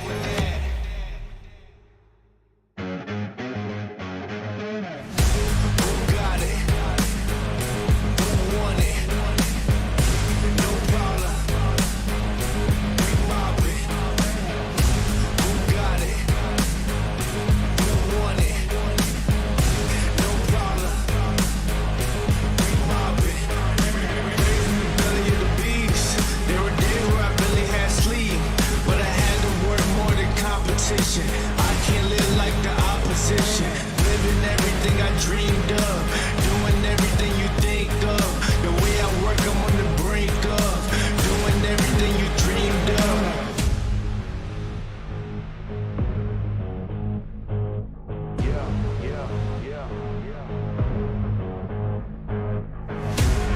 Only aim for perfection, ain't no half stepping. I'm gonna take you back, spitting facts, you gotta live with that. Who got it? Who want it? No problem. We mob it. In the city, plenty havoc causing. Do or die, it's either all or nothing. Best believe I'm leaving out with something. Anytime I got the crowd jumping, throwing raves, you know they fist pumping. I'm the king of dysfunction. What would you do if you had my life?